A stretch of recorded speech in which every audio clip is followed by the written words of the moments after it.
ஆண்டவர் நோக்கி நாம் தலைகளை தாழ்த்தி கண்களை மூடி ஜெபம் செய்வோம்.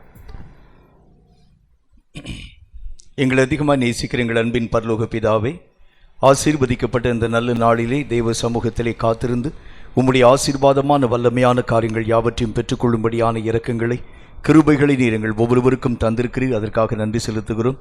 இந்த பரிசுத்தமுள்ள நல்ல நாளிலும் உம்முடைய இனிமையான பிரசன்னம் எங்களோடு கூட விளங்குகிறதை பிரத்யட்சமாய் நாங்கள் அறிந்து உணர ஆவியானவராகிய கர்த்தர் கிருபைகளை தந்து ஆசீர்வதிக்க வேண்டுமென்று நாங்கள் வேண்டிக் கொடுக்கிறோம். இனி வரப்போகின்ற ஒவ்வொரு காரியத்திலும் உம்முடைய மகிமை உம்முடைய வல்லமை பெரிதாய் விளங்க ஆவியானவராகிய கர்த்தர் இரக்கமான வல்லமைகளை தந்து நீர் ஆசீர்வதிப்பீராக. கர்த்தருடைய கரங்களுக்குள் எங்களையும் எங்களுடைய சகல பிரயாசங்களையும் ஒப்புக் கொடுக்கிறோம். நேரே ஆசீர்வதியும், நேரே உம்முடைய நாமத்தை மகிமைப்படுத்தும். இயேசு கிறிஸ்துவின் நாமத்தினால் வேண்டிக் கொள்கிறோம் எங்கள் பரிசுத்தமுள்ள நல்ல பிதாவே, ஆமென். ஆமென்.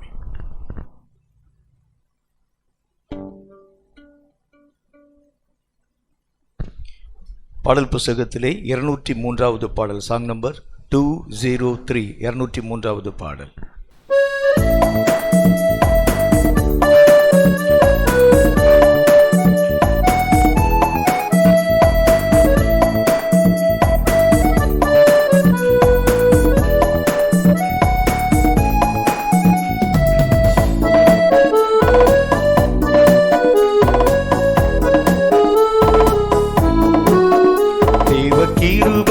என்றும் உள்ளதே, அவர் கிருபை என்றும் உள்ளதே, அவரை போற்றி துதித்து பாடி அல்லேலூயா என்று ஆர்ப்பரிப்போ.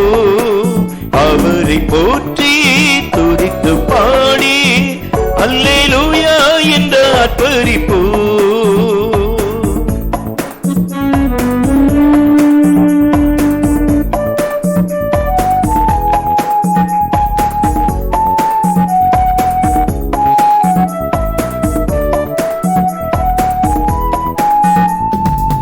நெருக்கப்பட்டும் மடிந்திடாமல் கர்த்தர் நம்மை காத்ததாலே, நெருக்கப்பட்டும் மடிந்திடாமல் கர்த்தர் நம்மை காத்ததாலே, அவர் நல்லவர், அவர் வல்லவர், அவர் கிருபை என்றும் உள்ளது. அவர் நல்லவர், அவர் வல்லவர், அவர் கிருபை என்றும் உள்ளது. தேவ கிருபை என்றும் உள்ளது, அவர் கிருபை என்றும் உள்ளது. அவரை போற்றி துதித்து பாடி அல்லேலூயா என்று ஆர்ப்பரிப்போ. அவரை போற்றி துதித்து பாடி அல்லேலூயா என்று ஆர்ப்பரிப்போ.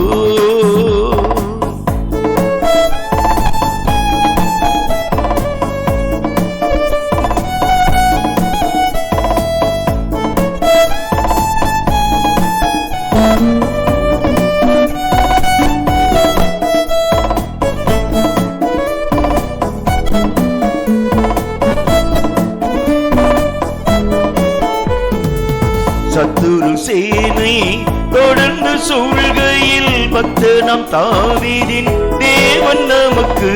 சத்துரு சேனை தொடர்ந்து சூழ்கையில் பக்தனாம் தாவீதின் தேவன் நமக்கு. முன் சென்றாரே அவர் நல்லவர், அவர் கிருபை என்றும் உள்ளது. முன் சென்றாரே அவர் நல்லவர், அவர் கிருபை என்றும் உள்ளது. தெய்வ கிருபை என்றும் உள்ளது, அவர் கிருபை என்றும் உள்ளது. அவரை போற்றி துதித்து பாடி அல்லேலூயா என்று ஆர்ப்பரிப்போ. அவரை போற்றி துதித்து பாடி அல்லேலூயா என்று ஆர்ப்பரிப்போ.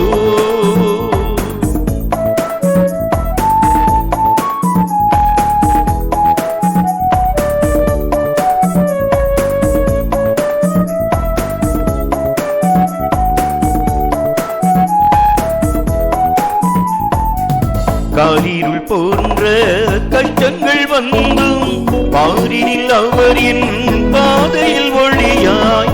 காரிருள் போன்ற கஷ்டங்கள் வந்தும் பாரினில் அவர் என் பாதையில் ஒளியாய் என்னை நடத்தினார். அவர் நல்லவர், அவர் கிருபை என்றும் உள்ளது. என்னை நடத்தினார், அவர் நல்லவர், அவர் கிருபை என்றும் உள்ளது. தெய்வ கிருபை என்றும் உள்ளது, அவர் கிருபை என்றும் உள்ளது. அவரை போற்றி துதித்து பாடி அல்லேலூயா என்று ஆர்ப்பரிப்போம். அவரை போற்றி துதித்து பாடி அல்லேலூயா என்று ஆர்ப்பரிப்போம்.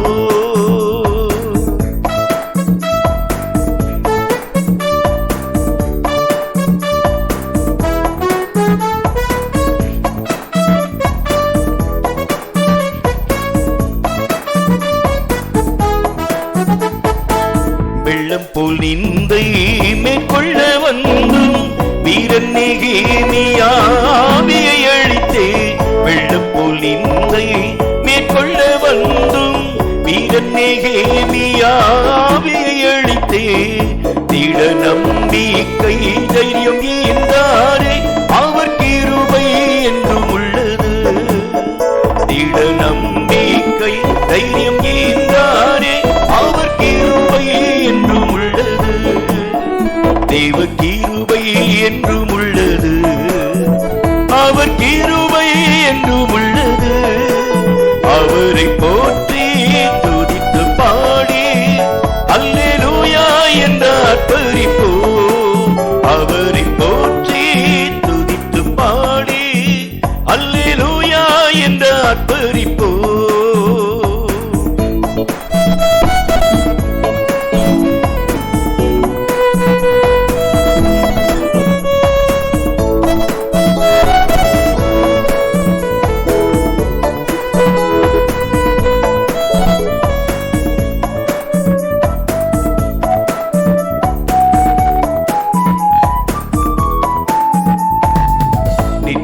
தேவனாம் சத்திய பரந்தான் நித்தமும் நம்முடன் இருப்பதாலே. நித்திய தேவனாம் சத்திய பரந்தான் நித்தமும் நம்முடன் இருப்பதாலே.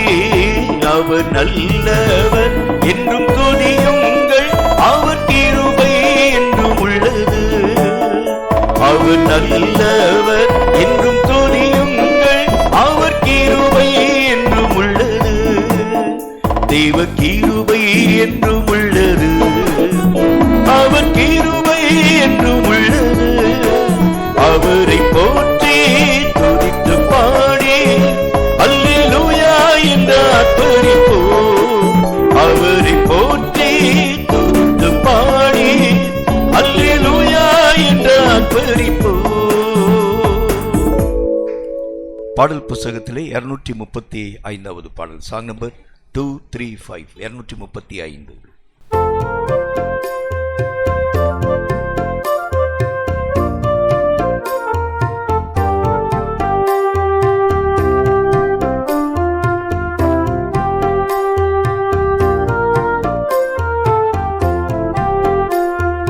சிலுவை நிழலில் அனுதினம் அடியான் சாய்ந்திழைப்பாரிடுவே.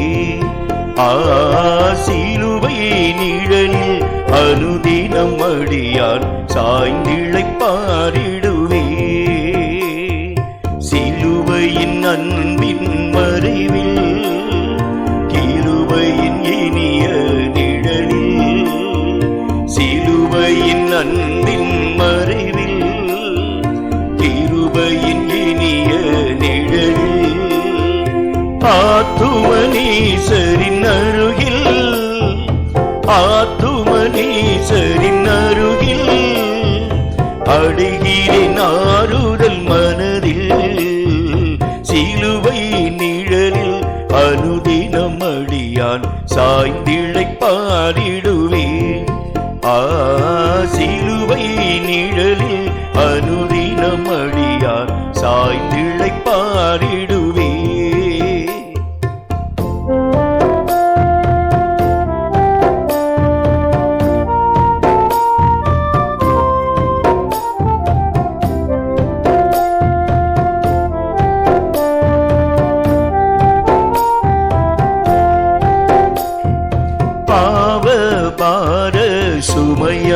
சோர்ந்தே தளர்ந்ததின் ஜீவியமே.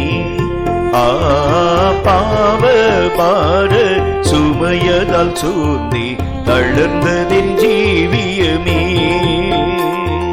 சிலுவை அண்டை வந்ததினால் சிறந்த சந்தோஷம் கண்டதினால், சிலுவை அண்டை வந்ததினால் சிறந்த சந்தோஷம் கண்டதினால், இழைப்படையாது மேலோகம், இழைப்படையாது மேலோகம், ஏகுவின் பரந்தே வேகம்.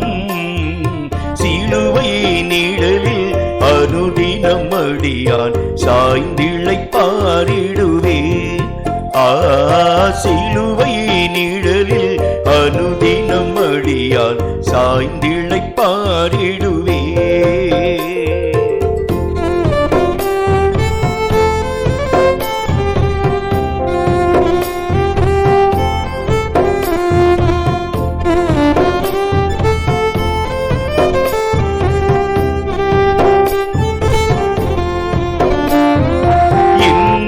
சுரந்திடும் திருமொழி கேட்டே இன்னல்கள் மறந்திடுவே. இன்பம் சுரந்திடும் திருமொழி கேட்டே இன்னல்கள் மறந்திடுவே. திருமறையின் இசை நாதம் தேனிலும் இனிய வேதம். திருமறையின் இசை நாதம் தேனிலும் இனிய வேதம். தருமேனக்கனந்த சந்தோஷம், தருமேனக்கனந்த சந்தோஷம், தீர்க்கும் என் இதயத்தின் தோஷம். சிலுவை நிழலில் அனுதினம் அடியான் சாய்ந்திழைப்பாரிடுவே. சிலுவை நிழலில் அனுதினம் அடியான் சாய்ந்திழைப்பாரிடுவே.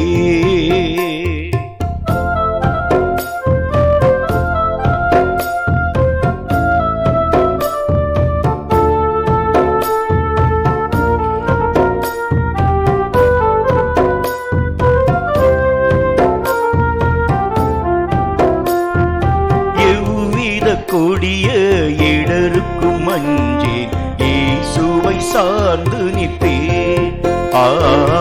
எவ்வித கொடிய இடருக்கும் அஞ்சேன், இயேசுவை சார்ந்து நிற்பேன்.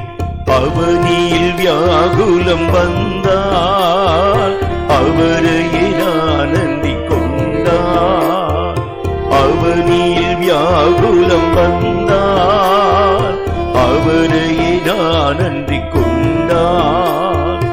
அலை மிக மோதிடும் அந்நாள், அலை மிக மோதிடும் அந்நாள், ஆறுதல் அளிப்பதாய் சொன்னார். சிலுவை நிழலில் அனுதினம் அடியான் சாய்ந்திழைப்பாரிடுவே. சிலுவை நிழலில் அனுதினம் அடியான் சாய்ந்திழைப்பாரிடுவே. சிலுவையின் அன்பின் மறைவில் கிருபையின் இனிய நிழலில், சிலுவையின் அன்பின் மறைவில் கிருபையின் இனிய நிழலில், ஆத்துமனீசரின் அருகில், ஆத்துமனீசரின் அருகில் அடிகிறேன் ஆறுதல் மனதில். சிலுவை நிழலில் அனுதினம் அடியான் சாய்ந்திழைப்பாரிடுவே. சிலுவை நிழலில் அனுதினம் அடியான் சாய்ந்திழைப்பாரிடுவே. பாடல் புஸ்தகத்திலே 256வது பாடல், சாங் நம்பர் 256, 256.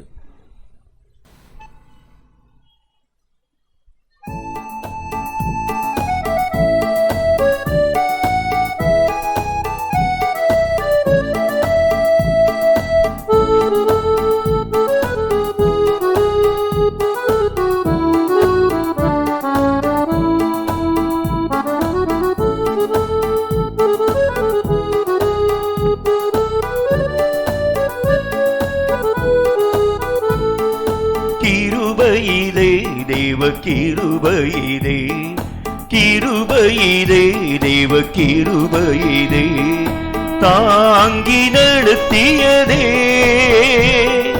இயேசுவிலே பொன்னேசரிலே அகமகிழ்ந்தே நாம் ஆனந்திப்போம்.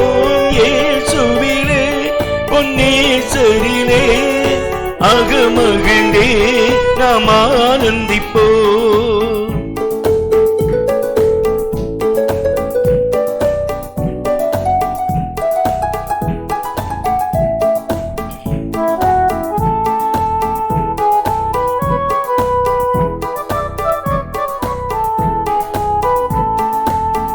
ஆருயிரன்பராம் எங்களுடனே ஜீவிய பாதையிலே இயேசுபரன், ஆருயிரன்பராம் எங்களுடனே ஜீவிய பாதையிலே அனுதினமும் வழி நடந்தே அவரது நாமத்தில் காத்தனரே, அனுதினமும் வழி நடந்தே அவரது நாமத்தில் காத்தனரே, கிருபையிலே தேவ கிருபையிலே தாங்கி நடத்தியதே இயேசுவிலே பொன்னேசரிலே அகமகிழ்ந்தே நாம் ஆனந்திப்போம். இயேசுவிலே பொன்னேசரிலே அகமகிழ்ந்தே நாம் ஆனந்திப்போம்.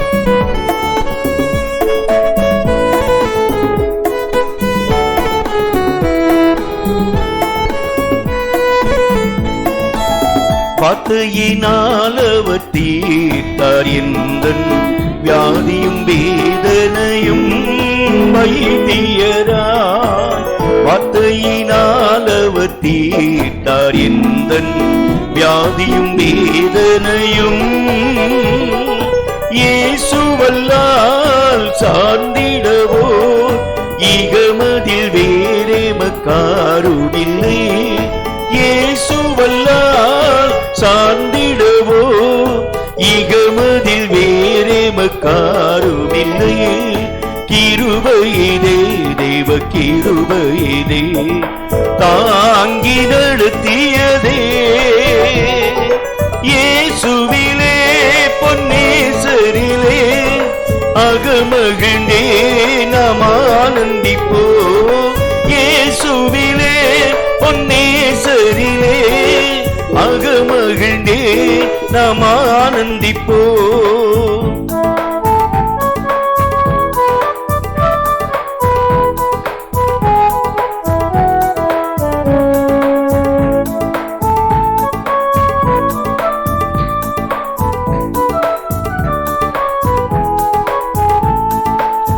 அன்பின் அகலமும் நீளம் உயரமும் ஆழமும் அறிந்துணர அனுகிரகித்தார்.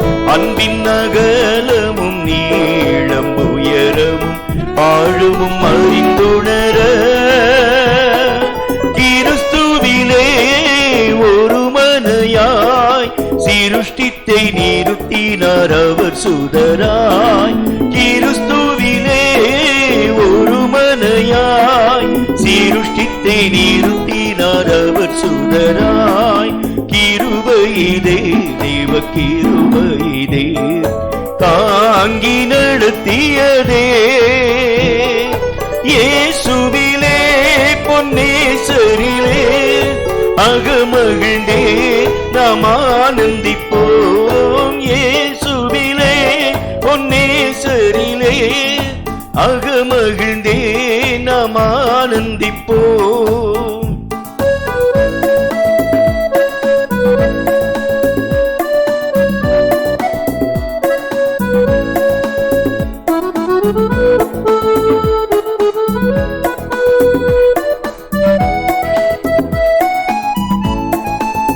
நல்ல போராட்டம் போராடி ஜெயித்தே நித்திய ஜீவனை நாம் பெற்றிடவே நல்ல போராட்டம் போராடி ஜெயித்தே நித்திய ஜீவனை நாம் விசுவாசத்தில் நிலைத்திடுவோம் அசையாது அழைப்பினை காத்துக் கொள்வோம் விசுவாசத்தில் நிலைத்திடுவோம் அசையாது அழைப்பினை காத்துக் கொள்வோம் கிருபையிலே தேவ கிருபையிலே தாங்கி நடத்தியதே இயேசுவிலே பொன்னேசரிலே அகமகிழ்ந்தே நாம் ஆனந்திப்போம் இயேசுவிலே பொன்னேசரிலே அகமகிழ்ந்தே நாம் ஆனந்திப்போம்.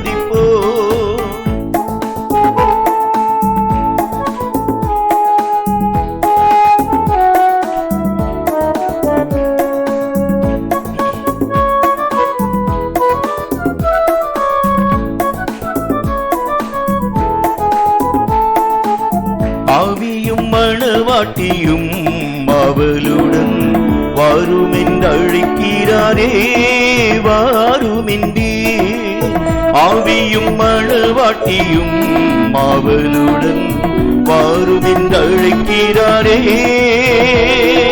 சீயோனே நீ பாருனக்காய் நாயகன் இயேசுதான் வெளிப்படுவார் சீயோனே நீ பாருனக்காய் நாயகன் இயேசுதான் வெளிப்படுவார் கிருபையிலே தேவ கிருபையிலே தாங்கி நடத்தியதே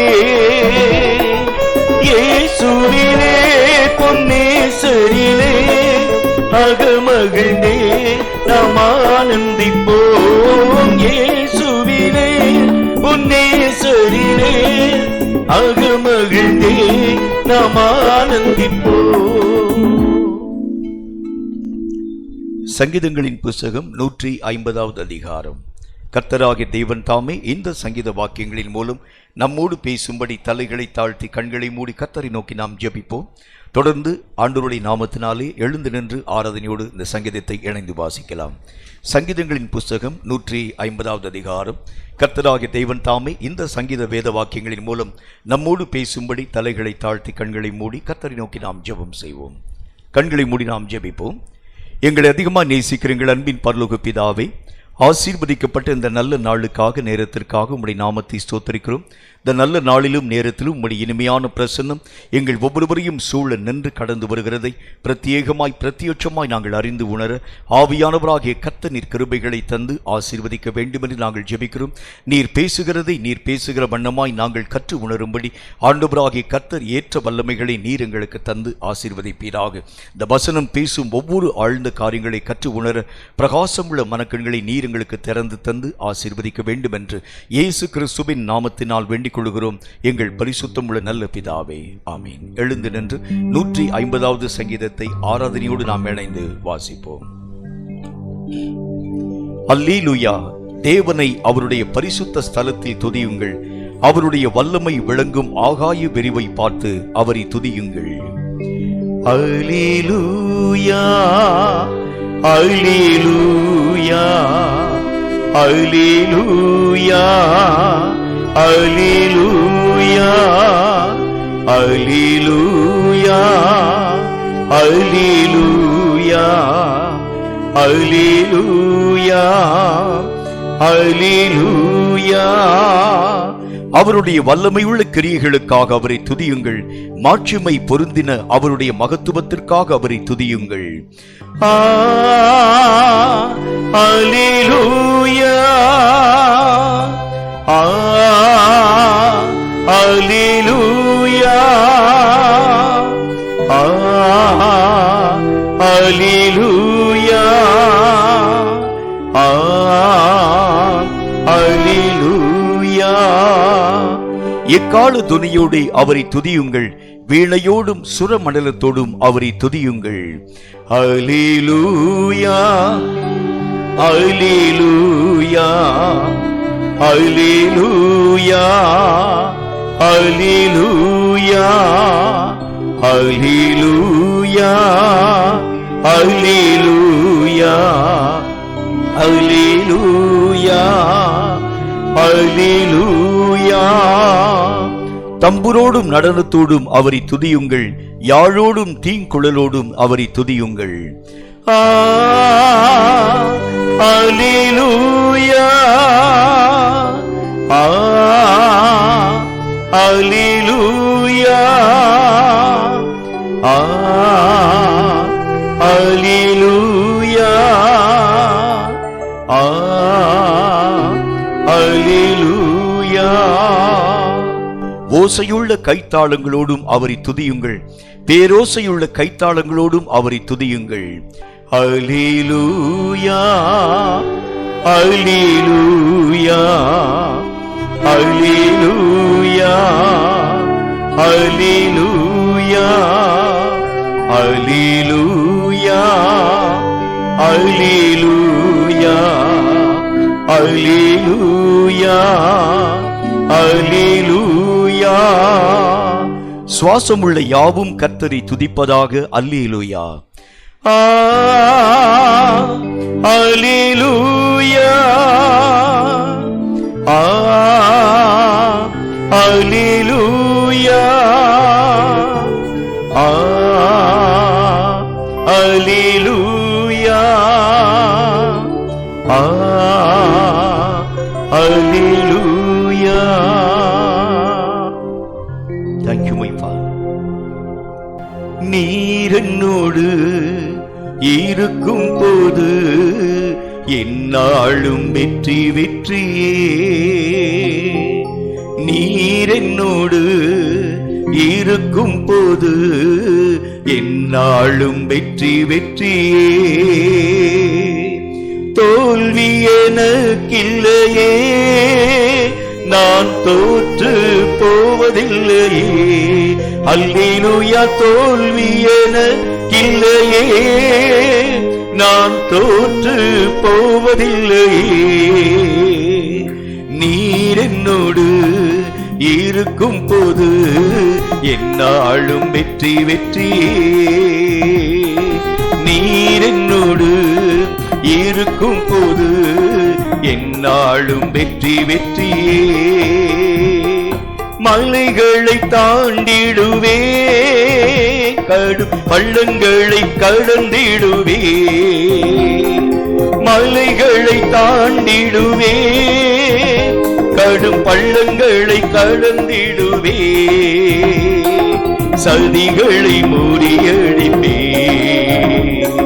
சாத்தானை ஜெயித்திடுவே. சதிகளை முறியடிப்பே, சாத்தானை ஜெயித்திடுவே.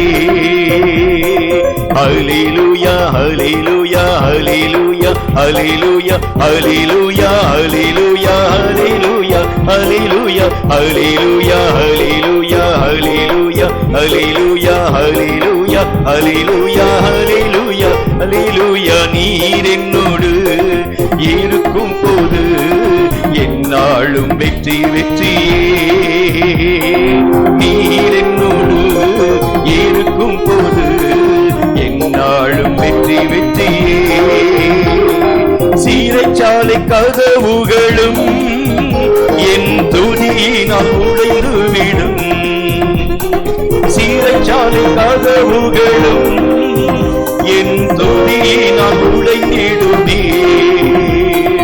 அபிஷேகம் எனக்குள்ளே, நான் நாடி பாடி மகிழ்ந்திடு. ஆமென் ஆண்டவரே. அபிஷேகம் எனக்குள்ளே, நான் நாடி பாடி மகிழ்ந்திடுவே. அல்லேலூயா அல்லேலூயா அல்லேலூயா அல்லேலூயா அல்லேலூயா அல்லேலூயா அல்லேலூயா அல்லேலூயா அல்லேலூயா அல்லேலூயா அல்லேலூயா அல்லேலூயா அல்லேலூயா அல்லேலூயா அல்லேலூயா அல்லேலூயா. நீர் என்னோடு இருக்கும் போது என்னாலும் வெற்றி வெற்றியே. ஆமென் ஆண்டவரே. நீர் என்னோடு இருக்கும் போது என்னாலும் வெற்றி வெற்றியே.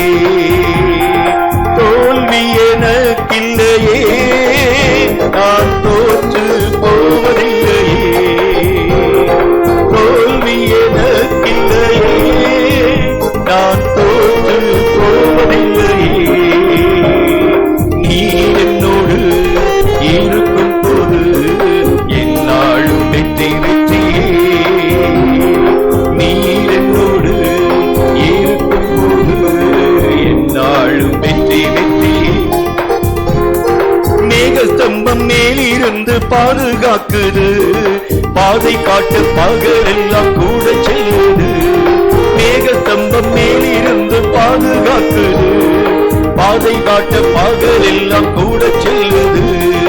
அன்பான தேவன் என்னோடு வருவார், அது போதும் என் வாழ்விலே. தேவன் என்னோடு வருவார், அது போதும் என் வாழ்விலே. ஆமென் ஆண்டவரே. தேவா நான் எதினால் விசேஷித்தவன், ராஜா நான் அதை தினம் யோசிப்பவன். தேவா நான் எதினால் விசேஷித்தவன், ராஜா நான் அதை தினம் யோசிப்பவன். எதினால் எதினால் நீர் என்னோடு இருப்பதினால், எதினால் எதினால் நீர் என்னோடு வருவதினால். தூயாவியே உமக்கு ஆராதனை, துணையாளரே உமக்கு ஆராதனை. தூய ஆவியே உமக்கு ஆராதனை, துணையாளரே உமக்கு ஆராதனை. வல்ல பிதாவே உமக்கு ஆராதனை, வழிகாட்டியே உமக்கு ஆராதனை.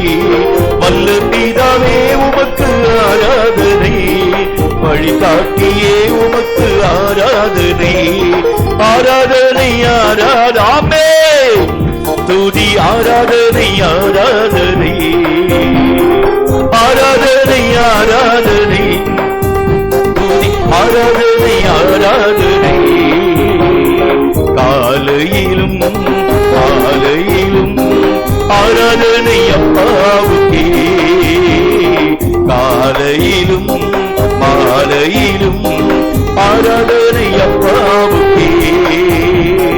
ஜீவபலியே உமக்கு ஆராதனை, ஜீவ தண்ணீரே உமக்கு ஆராதனை.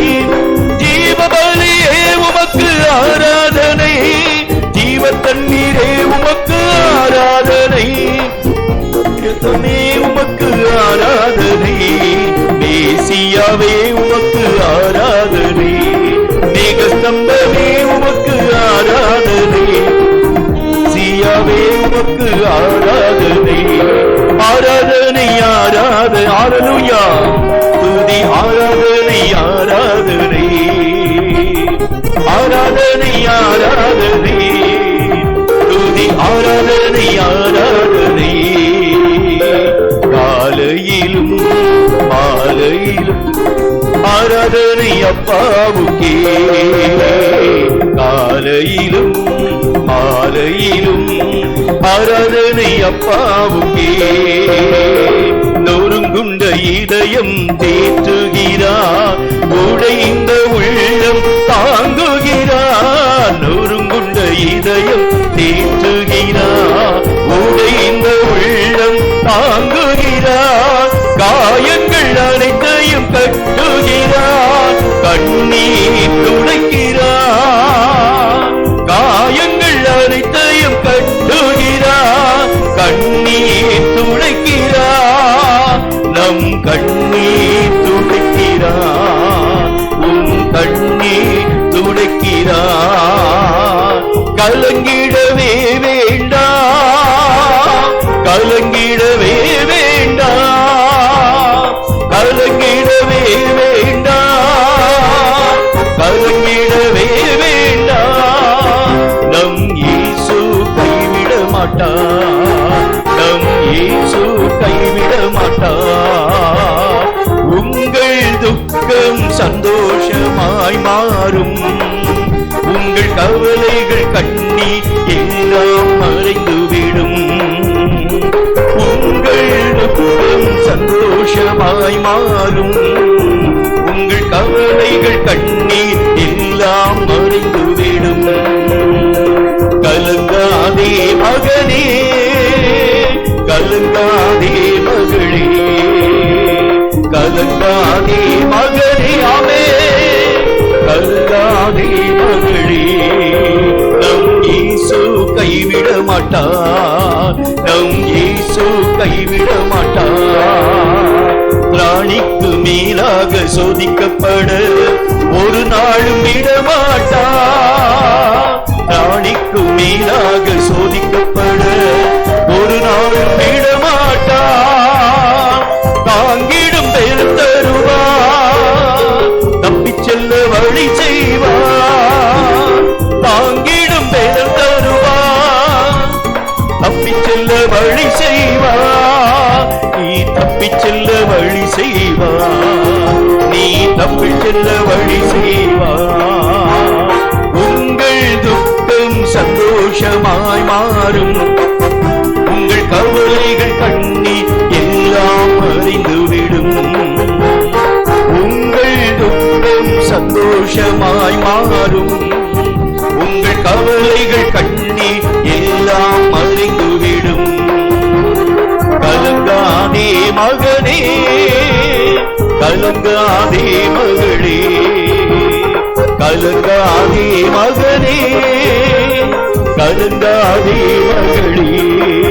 நம் இயேசு கைவிட மாட்டார், நம் இயேசு கைவிட மாட்டார், நம் இயேசு கைவிட மாட்டார், நம் இயேசு கைவிட மாட்டார்.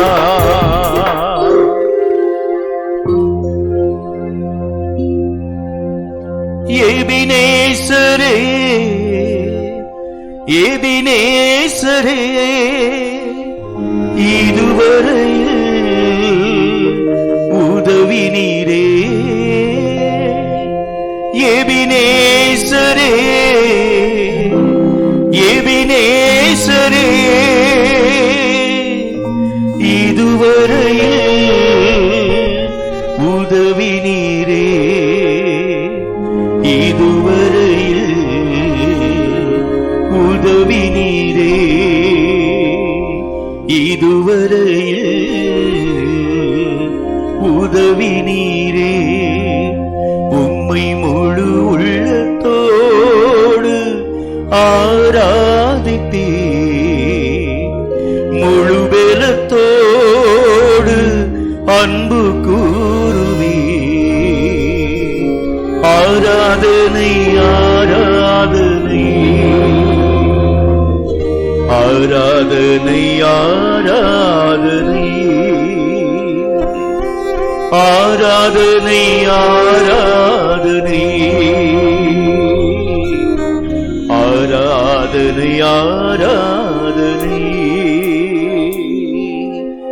அன்பு கூறுவே இன்னும் அதிகமா, ஆராதிப்பே இன்னும் ஆர்வமா. அன்பு கூறுவே இன்னும் அதிகமா, ஆராதிப்பே இன்னும் ஆர்வமாய். உம்மை முழு உள்ளத்தோடு ஆராதிப்பே, முழு பலத்தோடு அன்பு கூறுவே. ஆராதனை ஆராதனை ஆராதனை ஆராதனை ஆராதனை ஆராதனை ஆராதனை ஆராதனை. எல்லோயே எல்லோயே, என்னை கண்டீரே நன்றி ஐயா. எல்லோயே எல்லோயே, என்னை கண்டீரே நன்றி ஐயா. என்னை கண்டீரே நன்றி ஐயா. என்னை கண்டீரே நன்றி ஐயா. உம்மை முழு உள்ளத்தோடு ஆராதிப்பே, முழு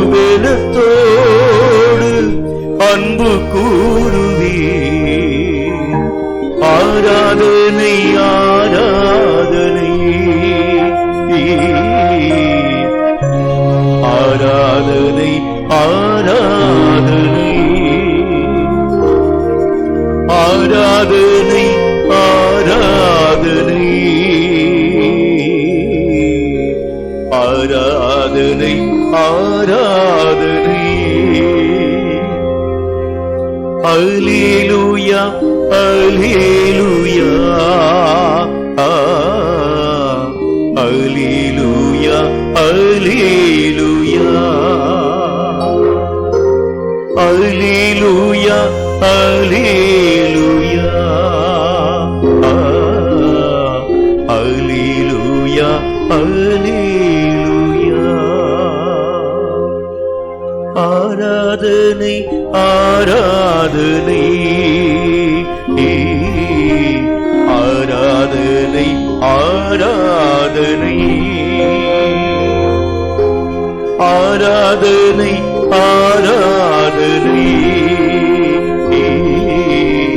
ஆராதனை ஆராதனை. அல்லேலூயா அல்லேலூயா அல்லேலூயா அல்லேலூயா அல்லேலூயா அல்லேலூயா அல்லேலூயா அல்லேலூயா. Thank you, my Lord. எங்களை அதிகமாக நேசிக்கிற எங்கள் அன்பின் பரலோக பிதாவே, ஆண்டவராகிய தேவன் நீர் எங்களுக்கு எத்தனையோ நன்மையான காரியங்களை தந்திருக்கிறீர். எங்களால் இயன்ற இந்த காணிக்கையாகிய பலியை தேவனுக்கென்று நாங்கள் படைக்க நீர் எங்கள் ஒவ்வொருவருக்கும் பாராட்டுகின்ற மேன்மையான இரக்கங்களுக்காய் ஸ்தோத்திரம். இந்த மாதத்தின் முதல் வாரத்திலே தேவனுடைய சமூகத்திலே காத்திருந்து உம்முடைய நாமத்தை மகிமைப்படுத்தும் காணிக்கைகளை படைக்க நீர் எங்களுக்கு தந்த மகா இரக்கங்களுக்காய் நன்றி செலுத்தி இந்த காணிக்கைகளை ஆண்டவருடைய கரங்களுக்குள்ளாக ஒப்புக் கொடுக்கிறோம். இவைகளை ஏற்று அங்கீகரித்து இவைகளுக்கேற்ற பலன்களை நீர் எங்கள் வாழ்க்கையிலே தந்து ஆசீர்வதிக்க வேண்டும் என்று இயேசு கிறிஸ்துவின் நாமத்தினால் வேண்டிக் கொள்கிறோம் எங்கள் பரிசுத்தமுள்ள நல்ல பிதாவே. ஆமீன் ஆமீன். எழுந்து நின்று ஒரு பாடல் பாடும் பொழுது கர்த்தருக்கென்று காணிக்கை படைக்கலாம்.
எப்படி நான் நன்றி சொல்வேன்.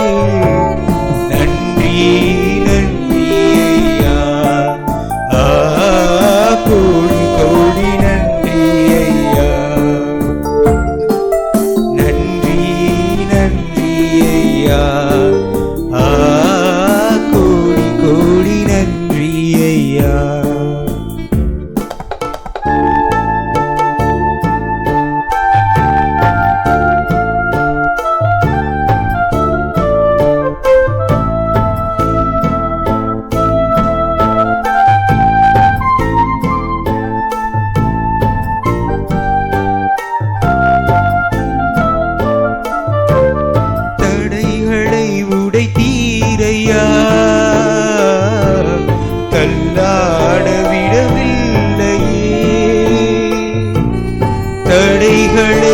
அழைத்தீரையா,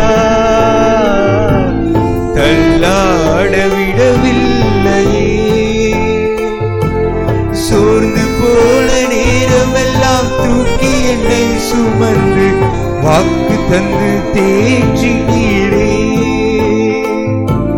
சோர்ந்து போன நேரமெல்லாம் தூக்கி என்னை சுமந்து வாக்கு தந்து தேற்றினீரே.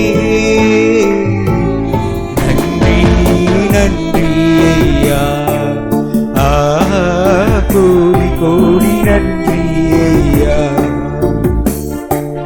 நன்றி நன்றி ஐயா, கோடி கோடி நன்றி ஐயா. மறவாமல் நினைத்தீரையா, மனதார நன்றி சொல்வேன். என்னை மறவாமல் நினைத்தீரையா, மனதார நன்றி சொல்வேன். இரவும் பகலும் என்னை நினைத்து இதுவரை நடத்தினீரே. இரவும் பகலும் என்னை நினைத்து இதுவரை உதவினீரே. நன்றி நன்றி ஐயா, கோடி கோடி நன்றி ஐயா.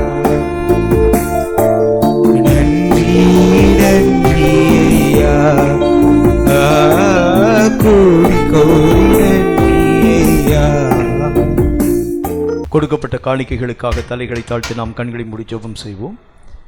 எங்களை அதிகமாக நேசிக்கிற எங்கள் அன்பின் பரலோக பிதாவே, ஆசீர்வதிக்கப்பட்ட இந்த நல்ல நாளிலும் நேரத்திலும் கர்த்தருக்கென்று காணிக்கை செலுத்தும் நல்லதொரு நேரத்தை நீர் எங்களுக்கென்று உருவாக்கி தந்தீர். கர்த்தாவை, எங்களுடைய விளைச்சல்களினாலும் பலன்களினாலும் உம்முடைய நாமத்தை மகிமைப்படுத்த வேண்டும் என்கிற உம்முடைய வேத சத்தியத்திற்கு இணங்க கர்த்தருக்கென்று நாங்கள் காணிக்கையாகிய பலிகளை செலுத்தினோம். ஆண்டவரே, இவைகளை ஏற்று இவைகளுக்கேற்ற பலன்களை இம்மையிலும் மறுமையிலும் நாங்கள் பெற்றுக்கொள்ள ஆண்டவராகிய கர்த்தர் கிருபைகளை தந்து ஆசீர்வதிக்க வேண்டும் என்று இயேசு கிறிஸ்துவின் நாமத்தினால் வேண்டிக் கொள்கிறோம் எங்கள் பரிசுத்தமுள்ள நல்ல பிதாவே. ஆமேன் ஆமேன். உட்கார்வோம்.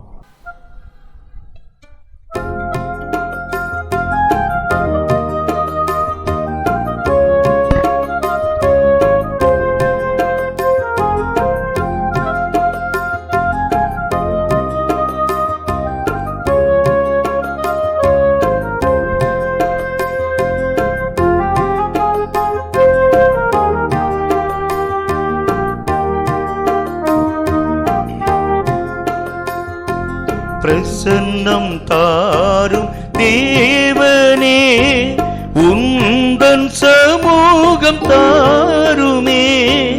இயேசுவே, உந்தன் நாமத்தில் இந்நேரம் நாங்கள் கூடி வந்தோம்.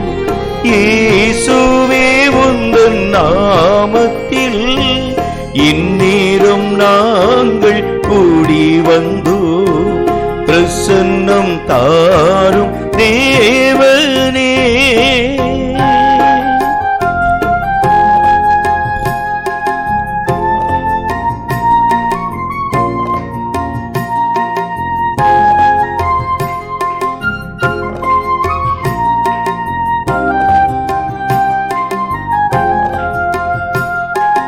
பக்தர்கள் போற்றும் நாதா, பரிசுத்த தேவன் நீரே. பக்தர்கள் போற்றும் நாதா, பரிசுத்த தேவன் நீரே. கேருவின் சேராவின் துதி பாடிடும் அரணீனின் பாதம் பணிகின்றோ. கேருவின் சேராவின் துதி பாடிடும் அரணீனின் பாதம் பணிகின்றோ. பிரசன்னம் தாரும் தேவனே.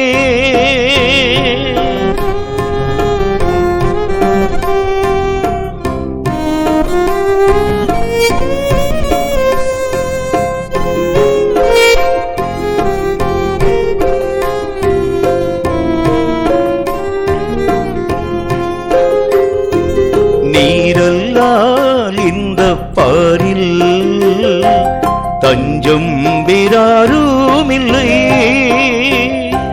நீரல்லால் இந்த பாரில் தஞ்சம் வேறாருமில்லை. உந்தனின் சமூகத்தால் இளைப்பாரிட சந்ததம் உம்மருள் ஈந்திடுமே. உந்தனின் சமூகத்தால் இளைப்பாரிட சந்ததம் உம்மருள் ஈந்திடுமே. பிரசன்னம் தாரும் தேவனே,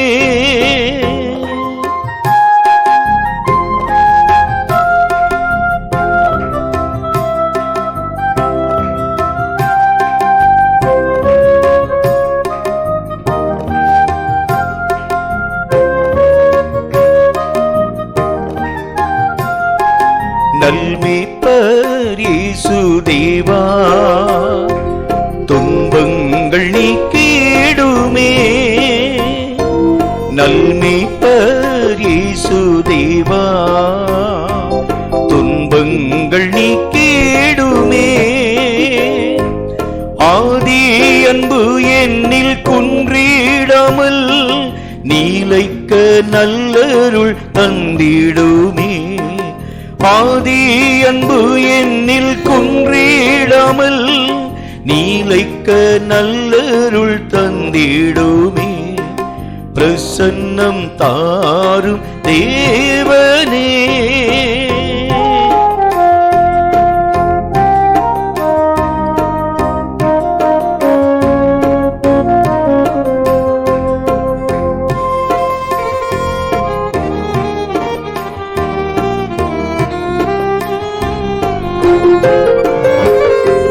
தேவா உந்தன் சமூகம் முன் செல்ல வேண்டுகிறே.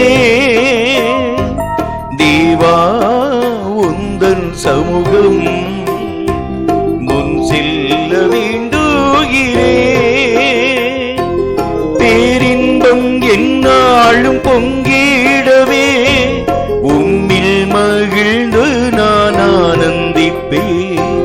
பேரின்பம் எந்நாளும் பொங்கிடவே உம்மில் மகிழ்ந்து நான் ஆனந்திப்பேன். பிரசன்னம் தாரும் தேவனே,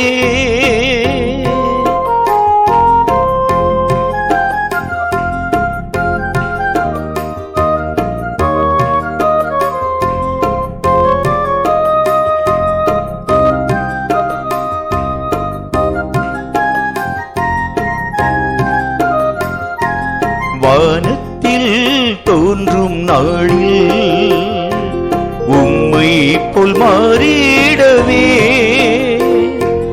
வானத்தில் தோன்றும் நாளில் உம்மை போல் மாறிடவே. ஆவி ஆத்மா தேகம் மாசற்றதாய் காத்திட கர்த்தரே கெஞ்சுகிறோ. ஆவி ஆத்மா தேகம் மாசற்றதாய் காத்திட கர்த்தரே கெஞ்சுகிறோ. பிரசன்னம் தாரும் தேவனே, உந்தன் சமூகம் தாருமே. இயேசுவே உந்தன் நாமத்தில் இந்நேரம் நாங்கள் கூடி வந்தோ. இயேசுவே உந்தன் நாமத்தில் இந்நேரம் நாங்கள் கூடி வந்தோ. பிரசன்னம் தாரும் தேவனே. கர்த்தருடைய வார்த்தைகளுக்காக தலைகளை தாழ்த்தி கண்களை மூடி கர்த்தரை நோக்கி நாம் ஜெபம் செய்வோம். எங்களை அதிகமாக நேசிக்கிற எங்கள் அன்பின் பரலோக பிதாவே, ஆசீர்வதிக்கப்பட்ட இந்த நல்ல நாளுக்காக நேரத்திற்காக உம்முடைய நாமத்தை ஸ்தோத்திரிக்கிறோம். கர்த்தருடைய கிருபையும் இரக்கமும் எங்கள் மேல் விளங்கும்படி இத்தனை காலங்கள் பரியந்தும் உம்முடைய கண்மணியைப் போல நீர் எங்களை பாதுகாத்து ஆசீர்வதித்தீர். இந்த மாதத்திலும் புதிய வாரத்திலே தேவ சமூகத்திலே காத்திருக்க நீர் தந்த மேன்மையான இரக்கங்களுக்காய் நன்றி. தொடர்ந்து உம்முடைய ஆசீர்வாதம் வல்லமை எங்கள் மேல் விளங்கும்படியாக எங்களையும் எங்களுடைய சகல பிரயாசங்களையும் கர்த்தருடைய கரங்களுக்குள் தாழ்த்தி நாங்கள் ஒப்புக் கொடுக்கிறோம். இந்த வேளையிலும் கர்த்தருடைய வார்த்தைகளின் ஆழ்ந்த காரியங்களை கற்றுக்கொள்ள கொள்ளப் போகிறோம். பிரகாசமுள்ள மனக்கண்களை நீர் எங்களுக்கு திறந்து தந்து ஆசீர்வதிக்க வேண்டும் என்று இயேசு கிறிஸ்துவின் நாமத்தினால் வேண்டிக் கொள்கிறோம் எங்கள் பரிசுத்தமுள்ள நல்ல பிதாவே. ஆமேன், ஆமேன். ஆண்டவராகிய இயேசு கிறிஸ்துவின் நாமத்தினாலே உங்களை நான் வாழ்த்தி வரவேற்கிறேன். கடைசி கால கிறிஸ்தவர்கள் என்கின்ற தலைப்பின் கீழாக பலதரப்பட்ட வார்த்தைகளின் ஆழ்ந்த காரியங்களை நாம் கற்றுக்கொண்டு வருகின்றோம். கர்த்தருடைய வேதம் சொல்லக்கூடிய நல்ல ஒரு வார்த்தையை வாசிக்க கேளுங்கள். எபேசியருக்கு எழுதப்பட்ட நிருபம் 5வது அதிகாரம் 14வது வசனம். இந்த வார்த்தை நமக்கு சொல்கிறது. எபேசியர் 5:14 வாசிக்க கேளுங்கள்.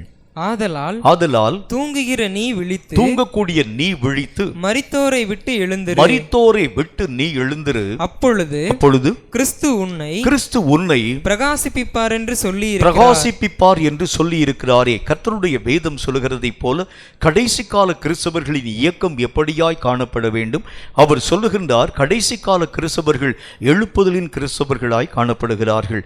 அவர்கள் எழும்பி நின்று கர்த்தருடைய கிரியைகளை நடப்பிக்கும்படியாகவே ஆண்டவராகிய தேவன் அவர்கள் ஒவ்வொருவரையும் அழைத்திருக்கிறார் என்று கர்த்தருடைய வேத எழுத்துக்களின் ஊடாக நீங்களும் நானும் கற்றுக்கொள்ள ஆரம்பிக்கின்றோம். எழுந்திருக்கக்கூடிய நிலை அல்லது எழுப்புதலின் நிலை என்றால் என்ன? சுருக்கமாக சில காரியங்களை சீக்கிரமாக நம்ம பார்த்துட்டு இன்றைக்குரிய தியான பகுதியை நாம் சற்று ஆழமான விதத்தில் பார்க்க வேண்டியது அவசியம். எழுப்புதல் என்கின்ற காரியத்தில் எப்படி நாம் எழும்ப வேண்டும், தீர்க்கதரிசியாய் எழும்ப வேண்டும் என்று ஆமோஸ் தீர்க்கதரிசியின் புஸ்தகம் 2:11 நமக்கு சொல்ல ஆரம்பிக்கிறது. இந்த தீர்க்க தரிசனம் என்கின்ற காரியத்திலே பலதரப்பட்ட காரியங்கள் காணப்பட ஆரம்பித்தாலும் உண்மையான தீர்க்கதரிசியினுடைய முக்கியமான பரிமாணம் எப்படி இருக்க வேண்டும்? கர்த்தருடைய ரகசியங்களின் ஆழ்ந்த காரியங்களை அவர்கள் அறியக்கூடியவர்களாய் விளங்க வேண்டும். எபேசியர் 3வது அதிகாரம் 3 முதல் 6 வரைக்கும் நம்ம பார்க்கலாம். அது மட்டுமில்லாமல் கர்த்தராகிய தேவனுக்குள் ரகசியமாய் காணப்படக்கூடிய பல நிலைகள் இருக்க ஆரம்பித்தாலும் குறிப்பாக எந்த விஷயத்தை நீங்களும் நானும் ஆராய்ந்து பார்க்க வேண்டும்? மறைக்கப்பட்டிருக்கக்கூடிய தேவ ஞானம் என்கிறதை பற்றி 1 கொரிந்தியர் 2:7 நாம் பார்க்க முடியும். இந்த தேவ ஞானத்தில் பலதரப்பட்ட காரியங்கள் காணப்பட ஆரம்பித்தாலும் குறிப்பாக ஞானங்கள், அந்த காலங்களை அறியக்கூடிய ஞானம் நம்முடைய வாழ்க்கையிலே வர வேண்டும். எபேசியர் 5வது அதிகாரம் 18வது வசனத்தில் நாம் வாசிக்க முடியும். காலங்களிலே பலதரப்பட்ட காலங்கள் காணப்பட ஆரம்பித்தாலும் கர்த்தருடைய நியாய தீர்ப்பு தேவனுடைய வீட்டிலே துவங்கக்கூடிய காலம் இது என்கிறதை அறியக்கூடிய உணர்வின் நிலை நம்முடைய வாழ்க்கையிலே வர வேண்டும். 1 பேதுரு 4:17 நாம் வாசிக்க முடியும். இந்த நியாய தீர்ப்பு பல விதாரிகளிலே காணப்பட ஆரம்பித்தாலும் நம்முடைய அந்தரங்கங்களை பற்றியதான நியாயம் விசாரிக்கக்கூடிய நிலைகள் என்கிற தலைப்பின் கீழாக கர்த்தருடைய வேதம் நமக்கு சொல்ல ஆரம்பிக்கிறது. ரோமருக்கு எழுதப்பட்ட நிருபம் 2வது அதிகாரம் 16வது வசனம் இந்த வார்த்தையை நமக்கு சொல்லுகிறது. சரி, பலதரப்பட்ட அந்தரங்கமான நிலைகளை ஆண்டவராகிய தேவன் நியாயத்திலே கொண்டு வந்து நிறுத்துகிறார் என்கிறதை பற்றி நாம் பார்க்கிறோம். இன்றைக்கு நம்முடைய வாழ்க்கையிலே காணப்படக்கூடிய முக்கியமான ஒரு பகுதியை பற்றி ஆண்டவருடைய வசனம் சொல்லக்கூடிய வார்த்தைகளின் ஆழ்ந்த காரியங்களை நாம் பார்க்க வேண்டியது அவசியம். சங்கீதங்களின் புஸ்தகம் அதுல 90வது அதிகாரம் 8வது வசனம் இந்த வார்த்தையை நமக்கு சொல்கிறது. கர்த்தருடைய வேதத்தில் ஒரு முக்கியமான அந்தரங்கமான நிலை ஒவ்வொரு மனிதனுடைய வாழ்க்கையிலும் உறைந்து கிடக்கக்கூடிய பாவத்தினுடைய நிலைகள்.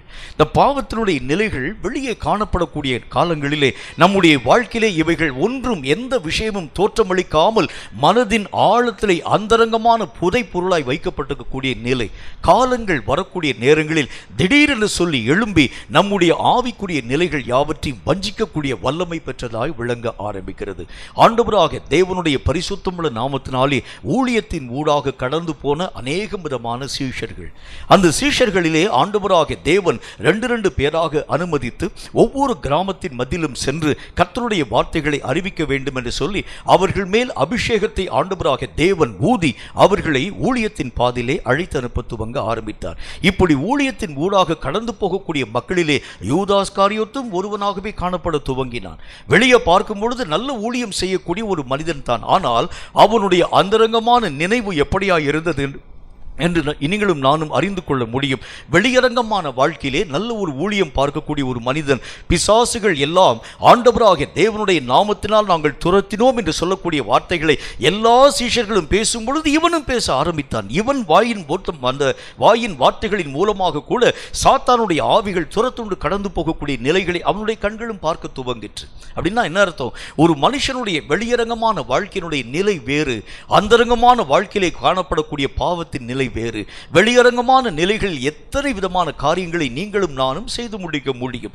நல்ல ஊழியங்களை பார்க்கலாம், நல்ல தீர்க்க தரிசனம் சொல்லலாம், நல்ல அந்நிய பாஷை பேசலாம், ஆவிக்குரிய காரியங்களை பற்றியதான வெளிப்பாடுகளெல்லாம் சொல்ல ஆரம்பிக்கலாம். ஆனால் அந்தரங்கத்தில் சில தரப்பட்ட மறைந்திருக்கக்கூடிய குற்றங்கள், குறைவுகள் நம்முடைய வாழ்க்கையிலே நீக்கப்படாது இருக்கிறது உண்டானால் தேவ ராஜ்யத்தின் ஊடாக கடந்து போகிறது நம்மால் ஆகிறது இல்லை.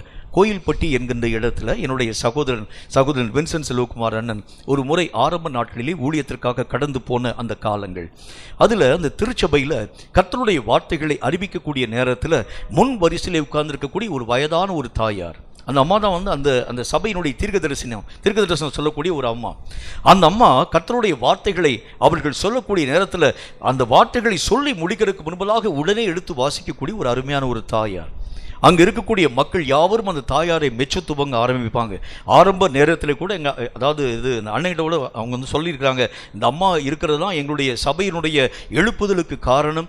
வல்லமையான ஒரு அதை ஜெபிக்கக்கூடிய ஒரு தாய், அது மட்டும் இல்லாமல் தீர்க்க தரிசனம் சொல்லக்கூடிய ஒரு தாய், கர்த்தருடைய காரியங்கள் யாவற்றையும் வெளிப்பாடுகள் யாவற்றையும் சொல்லக்கூடிய ஒரு அம்மா என்கிறதை பற்றி பலதரப்பட்ட வார்த்தைகளின் மூலமாய் சாட்சியாய் அறிவிக்கப்பட்ட அந்த தாய் கர்த்தருடைய வசனங்கள் எல்லாம் சொல்லி முடிச்சாச்சு, பிரசங்கமெல்லாம் பண்ணி முடிச்சாச்சு.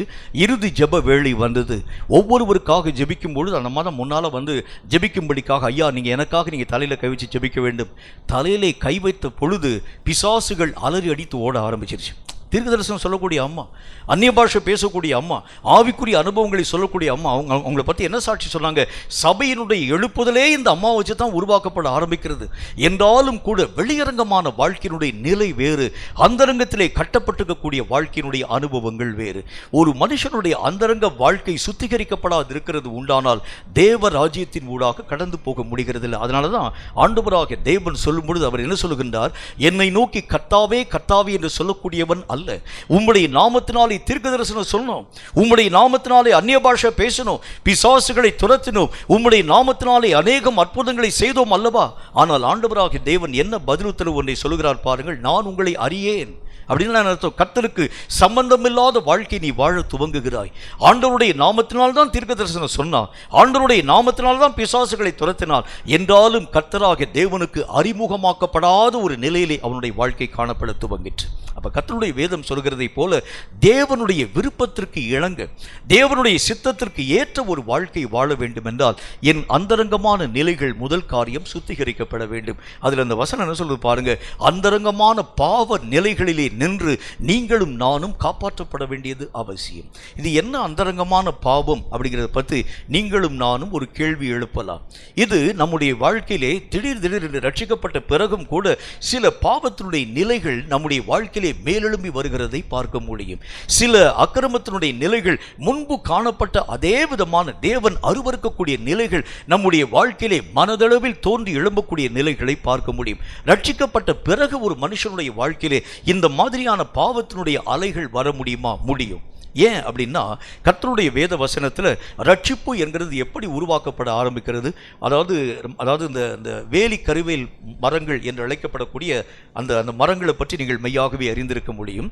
இந்த மரங்களை என்ன செய்ய ஆரம்பிப்பாங்க? மேலெழுந்த பாரியாக வெட்டி வீழ்த்துகிறதை பார்க்க முடியும். ஆனால் உள்ளே இருக்கக்கூடிய ரூட் என்று அழைக்கப்படக்கூடிய வேர் பகுதி உள்ளே காணப்பட ஆரம்பிக்கிறதுனால மேலே வெட்டி எடுக்கப்பட்ட பிறகும் கூட கொஞ்ச நாளைக்கு பிறகு அந்த மரம் மீண்டும் துளிர்விட்டு எழும்பி வருகிறதை போல நம்முடைய வாழ்க்கையிலே கூட ரட்சிப்பு என்கின்ற காரியம் நம்முடைய வாழ்க்கையிலே மேலெழுந்த வாரியாய் பாவத்தினுடைய சுவடுகள் எல்லாவற்றையும் வெட்டி வீழ்த்தக்கூடிய நிலைகளின் ஊடாக நம்மை அழைத்து கொண்டு போக ஆரம்பிக்கிறது. ஆனால் உள்ளே மறைந்திருக்கக்கூடிய வேர் இன்னும் தான் இருக்கு. இந்த வேரை நீங்களும் நானும் எழும்பி ஜெயிக்க வேண்டியது அவசியம். அதுக்கு தான் அந்த வேர் விழப்பட ஆரம்பிச்சிருக்கிறது. நம்முடைய வாழ்க்கையிலே இந்த வேர்களையும் ஆண்டவராக தேவன் பிடுங்கி போட ஆரம்பிக்கிறது உண்டானால் நீங்களும் நானும் இயக்கமற்ற கிறிஸ்தவர்களாய் மாற்றப்பட ஆரம்பிச்சிடும். அதனால நாம் இயங்க வேண்டும் என்பதற்காக ஆண்டவராக தேவனால் விழப்பட்டிருக்கக்கூடிய சில வேர்கள் என்று நீங்களும் நானும் பார்க்க வேண்டியது அவசியம். ஒரே ஒரு வசனத்தை வாசிங்க. இந்த வசனம் என்ன சொல்லுதுன்னு பாருங்க. உபாகம புஸ்தகத்தில் இருங்க, அந்த வசனத்தை சொல்றேன் பாருங்க. உபாகம புஸ்தகத்தில் ஆண்டவராகிய தேவன் நல்ல ஒரு வேத வாக்கியம் ஒன்றை இவ்விதமாய் சொல்ல ஆரம்பிக்கிறதை பார்க்க முடியும். உபாகமம் 7வது அதிகாரம் 22வது வசனத்தை வாசிக்க கேளுங்கள். உபாகமம் 7வது அதிகாரம் 22வது வசனம் என்ன சொல்லுதுன்னு பாருங்க. அந்த ஜாதிகளை உன் தேவனாகிய கர்த்தர் கொஞ்சம் கொஞ்சமாய் உன்னை விட்டு துரத்தி விடுவார். ஏன் கொஞ்சம் கொஞ்சமா துரத்தணும்? கர்த்தருடைய வேதம் என்ன சொல்லுது பாருங்க. அந்த ஜாதிகளை கர்த்தராகிய தேவன் கொஞ்சம் கொஞ்சமாய் உன்னை விட்டு துரத்துவார். வாசிங்க. நீ அவர்களை ஒருமிக்க நிர்மூலமாக்க வேண்டாம். நிர்மூலமாக்கினால், நீ ஒருவேளை ஒருமிக்க நிர்மூலமாக்கினால், காட்டு மிருகங்கள் உன்னிடத்தில் பெருகி போக ஆரம்பிச்சிடும். ஒரே நேரத்தில் போட்டு தெளிச்சு வச்சுக்கீங்க, என்ன நடக்கும் பாருங்க. அந்த போரிடக்கூடிய சத்துவங்களை நீ இழக்க ஆரம்பிக்கிறதுனாலே காட்டு மிருகங்கள் உன்னுடைய எல்லைகளை ஆக்கிரமிக்க துவங்க ஆரம்பிச்சிடும். கர்த்தர் ஒரே நேரத்தில் எல்லா காரியங்களையும் அப்புறமாக்க போகிறதில்லை. நியாயாதிபதிகளை இதே விதமான காரியத்தை பார்க்க முடியும். அதிலே ஆண்டவராகிய தேவன் சில ஜாதிகளை துரத்துகின்றார். பல ஜாதிகளை ஏன் ஆண்டவராகிய தேவன் விட்டு வைக்கிறார் என்று சொன்னால், அவர்கள் யுத்தங்களை கற்க வேண்டும் என்பதற்காகவும், அவர்கள் கர்த்தருடைய வார்த்தைகளின்படி நடக்கிறார்களோ இல்லையோ என்று சொல்லி சோதித்து அறியும்படிக்காகவும் விட்டு வைக்கப்பட்டிருக்கக்கூடிய சில ஜாதிகள் ஆவன அப்படின்னு கர்த்தருடைய வேத புத்தகத்தில் நம்ம வாசிக்க முடியும். கர்த்தருடைய சத்திய வேத வசனம் என்ன சொல்கிறது? இவைகளை எல்லாம் நீங்கள் தான் எழும்பி நின்று ஜெபிக்க வேண்டியது, அந்த காரியங்கள் யாவற்றையும் ஜெயிக்க வேண்டியது அவசியம். ஆகவேதான் ஆண்டவராகிய தேவன் இப்படிப்பட்ட பலதரப்பட்ட விஷயங்களை நம்முடைய வாழ்க்கையிலே கர்த்தராகிய தேவன் விட்டு வைத்திருக்கிறதை பார்க்க முடியும். ஆண்டவருடைய சத்திய வேத வசனத்தில் இந்த மாதிரி விடப்பட்டிருக்கக்கூடிய நிலைகளை வெட்டி வீழ்த்தும்படியாக, நிர்மூலப்படுத்தும்படியாக தான் கர்த்தராகிய தேவன் நம் எல்லைகளை பழக்குவிக்க துவங்க ஆரம்பிக்கிறார். இதுக்கு பேர் தான் நம்ம என்ன சொல்கிறோம்? அந்தரங்கமான நிலைகளிலே பார்க்கப்படக்கூடிய பாவத்தினுடைய சுபாவங்கள், பாவத்தினுடைய நிலை. இந்த பாவத்தினுடைய நிலைகள் நம்முடைய வாழ்க்கையிலே இருக்கக்கூடிய வரைக்கும் தேவனுக்கு பிரியமான வாழ்க்கை வாழ்கிறது என்பது முடியாது. அந்தந்த காலகட்டங்களுக்கு ஏற்ற வண்ணமாக நீங்களும் நானும் இந்த நிலைகளை மேற்கொள்ள வேண்டியது அவசியம். இந்தந்த காலங்களுக்கு, இந்த காலத்தில் இந்த பிரச்சனை வர ஆரம்பிக்கும், அந்த பிரச்சனையை நீங்க ஜெயிக்கணும். அடுத்த காலத்திற்கு இன்னொரு பிரச்சனை உருவாக்கப்பட ஆரம்பிக்கும், அந்த பிரச்சனை நீங்க மேற்கொள்ளணும். இன்னொரு காலத்தில் இன்னொரு விதமான காரியங்கள் உருவாக்கப்பட ஆரம்பிக்கும். இவைகளை ஒருமிக்க நீங்கள் மேற்கொள்கிறது உண்டானால் காட்டு மிருகங்கள் பெருக்கெடுத்து வருகிறதை பார்க்க முடியும். ஆகவேதான் கர்த்தர் சொல்கின்றார், அந்தந்த காலங்களுக்கு வெட்டி வீழ்த்தும்படியாகவே உன் வாழ்க்கையிலும் என் வாழ்க்கையிலும் இந்த நிலைகள் அனுமதிக்கப்பட்டிருக்கிறது என்று கர்த்தருடைய வேத சத்தியம் நமக்கு சொல்ல ஆரம்பிக்கிறது. சரி, நமக்குள் காணப்படக்கூடிய அந்தரங்கமான பாவத்தினுடைய நிலைகள், இவைகளை நீங்களும் நானும் சற்று ஆழமான விதத்தில் ஆராய்ந்து பார்க்க வேண்டியது அவசியம். முதலாவது காரியமாக பாருங்கள், 1 யோவானின் புத்தகம் 5வது அதிகாரம் 18வது வசனம் இந்த வார்த்தையை நமக்கு சொல்ல ஆரம்பிக்கிறது. 1 யோவான் 5வது அதிகாரம் 18வது வசனத்தை வாசிக்க கேளுங்கள். தேவனால் பிறந்த எவனும் பாவம் செய்யான் என்று அறிந்திருக்கிறோம். தேவனால் பிறந்தவன் தன்னை காக்கிறான், பொல்லாங்கன் அவனை தொடுகிறது இல்லை. நம்முடைய வாழ்க்கையிலே பலதரப்பட்ட நேரங்களில் நம்முடைய அவயவங்களில் வரக்கூடிய பாவங்கள், அப்போஸ்தலனாகிய பரிசுத்த பவுல் ரோமருக்கு எழுதின நிருபத்திலே அவர் சொல்லுகின்றார், என்னால் மேற்கொள்ள முடியாத அநேகம் பாவத்தின் நிலைகளை பார்க்கிறேன். அது என்னை ஆக்கிரமிக்க கூடியதாய், என்னை அடிமைப்படுத்தக்கூடியதாய் விளங்குகிறதை நான் பார்க்கிறேன். நான் இந்த காரியங்களை செய்ய வேண்டாம் என்கிற விருப்பம் எனக்குள் காணப்பட ஆரம்பித்தாலும் நான் விரும்பாததையே நான் செய்யக்கூடியவனாய் விளங்க ஆரம்பிக்கிறேன். நான் அல்ல, எனக்குள் வாசமாயிருக்கும் பாவமே என்னை அந்த விதமாய் தூண்ட ஆரம்பிக்கிறது அப்படின்னு சொல்லுகின்றார். கர்த்தருடைய வேத புத்தகத்தில் பார்க்கிறோம், பல நேரங்களில் என்னுடைய வாழ்க்கைக்கு, என்னுடைய வார்த்தைக்கு, என்னுடைய ஆவிக்குரிய நிலைகளுக்கு ஒத்து வராது இருக்கக்கூடிய அவயவங்கள் அநேகம் நிலைகளிலே மெய்யாகவே என்னுடைய வாழ்க்கையை உருவாக்கி கொண்டு வருகிறதை நான் பார்க்கிறேன். நல்லா ஜெபிக்கணும்னு ஆசை, ஆனால் என்னை அறியாத உறக்க நிலை, ஆவிக்குரிய காரியங்களை ஆழமான விதத்தில் தியானிக்க வேண்டும் என்கிற ஒரு ஆசை, ஆனாலும் கூட என்னுடைய சரீரம் அதற்கு ஒத்து வராது இருக்கக்கூடிய ஒரு நிலை. ஆண்டவராகிய தேவனுக்கு அடுத்த காரியங்களில் இன்னைக்கு இரவெல்லாம் உட்கார்ந்து நான் ஜெபிக்க வேண்டும் என்று சொல்லக்கூடிய மனநிலை என்னுடைய வாழ்க்கையிலே வருகிறது. 1 மணி நேரம் கூட விழித்திருந்து என்னால் ஜெபிக்க முடியாது இருக்கக்கூடிய சூழ்நிலை. இவைகள் எல்லாவற்றிற்கும் என்ன காரணம் அப்படின்னா, வசனத்தில் என்ன போட்டிருக்கு? தேவனால் பிறந்தவன் எல்லாம் பாவங்களை மேற்கொள்ளக்கூடிய சத்துவம் பெற்றவனாய் விளங்க ஆரம்பிக்கின்றார். அப்ப ஆண்டவருடைய வசனம் என்ன சொல்லுது பாருங்க, தேவனால் பிறந்தவன் என்கின்ற ஒரு காரியத்தினுடைய அடிப்படையிலே நீங்களும் நானும் பார்க்கிறது உண்டானால் நம்முடைய அவயவங்கள் கூட, ஒவ்வொரு அவயவமும் ஆண்டவராகிய தேவனால் முதல் காரியம் பிறப்பிக்கப்பட வேண்டியது அவசியம். என் கண்ணு கர்த்தராகிய கர்த்தராகிய தேவனால் பிறப்பிக்கப்படணும், என்னுடைய செவிகள் கர்த்தராகிய தேவனால் பிறப்பிக்கப்பட வேண்டும், என்னுடைய வாய் கர்த்தராகிய தேவனால் பிறப்பிக்கப்பட வேண்டும். நான் சில அவயவங்களிலே ஆண்டவராகிய தேவனுக்குள் பிறந்தவனாய் பல அவயவங்கள் தேவனுக்குள் பிறவாதிருக்கிறது உண்டானால் என்னுடைய வாழ்க்கையிலே ஆண்டவராகிய தேவனுக்குள் பிறவாதிருக்கக்கூடிய அவயவங்களை பாவங்களை செய்ய தூண்டக்கூடிய அநேக விதமான ஏதுக்களை உருவாக்க துவங்க ஆரம்பித்து விடுகிறது. அதனாலதான் கர்த்தர் சொல்கின்றார், எல்லா நிலைகளிலும் கர்த்தராகிய தேவனுக்குள் நீ உன்னை பிறப்பிக்கும்படியாக உன் நிலைகளை ஒப்புக் கொடுக்க வேண்டியது அவசியம்.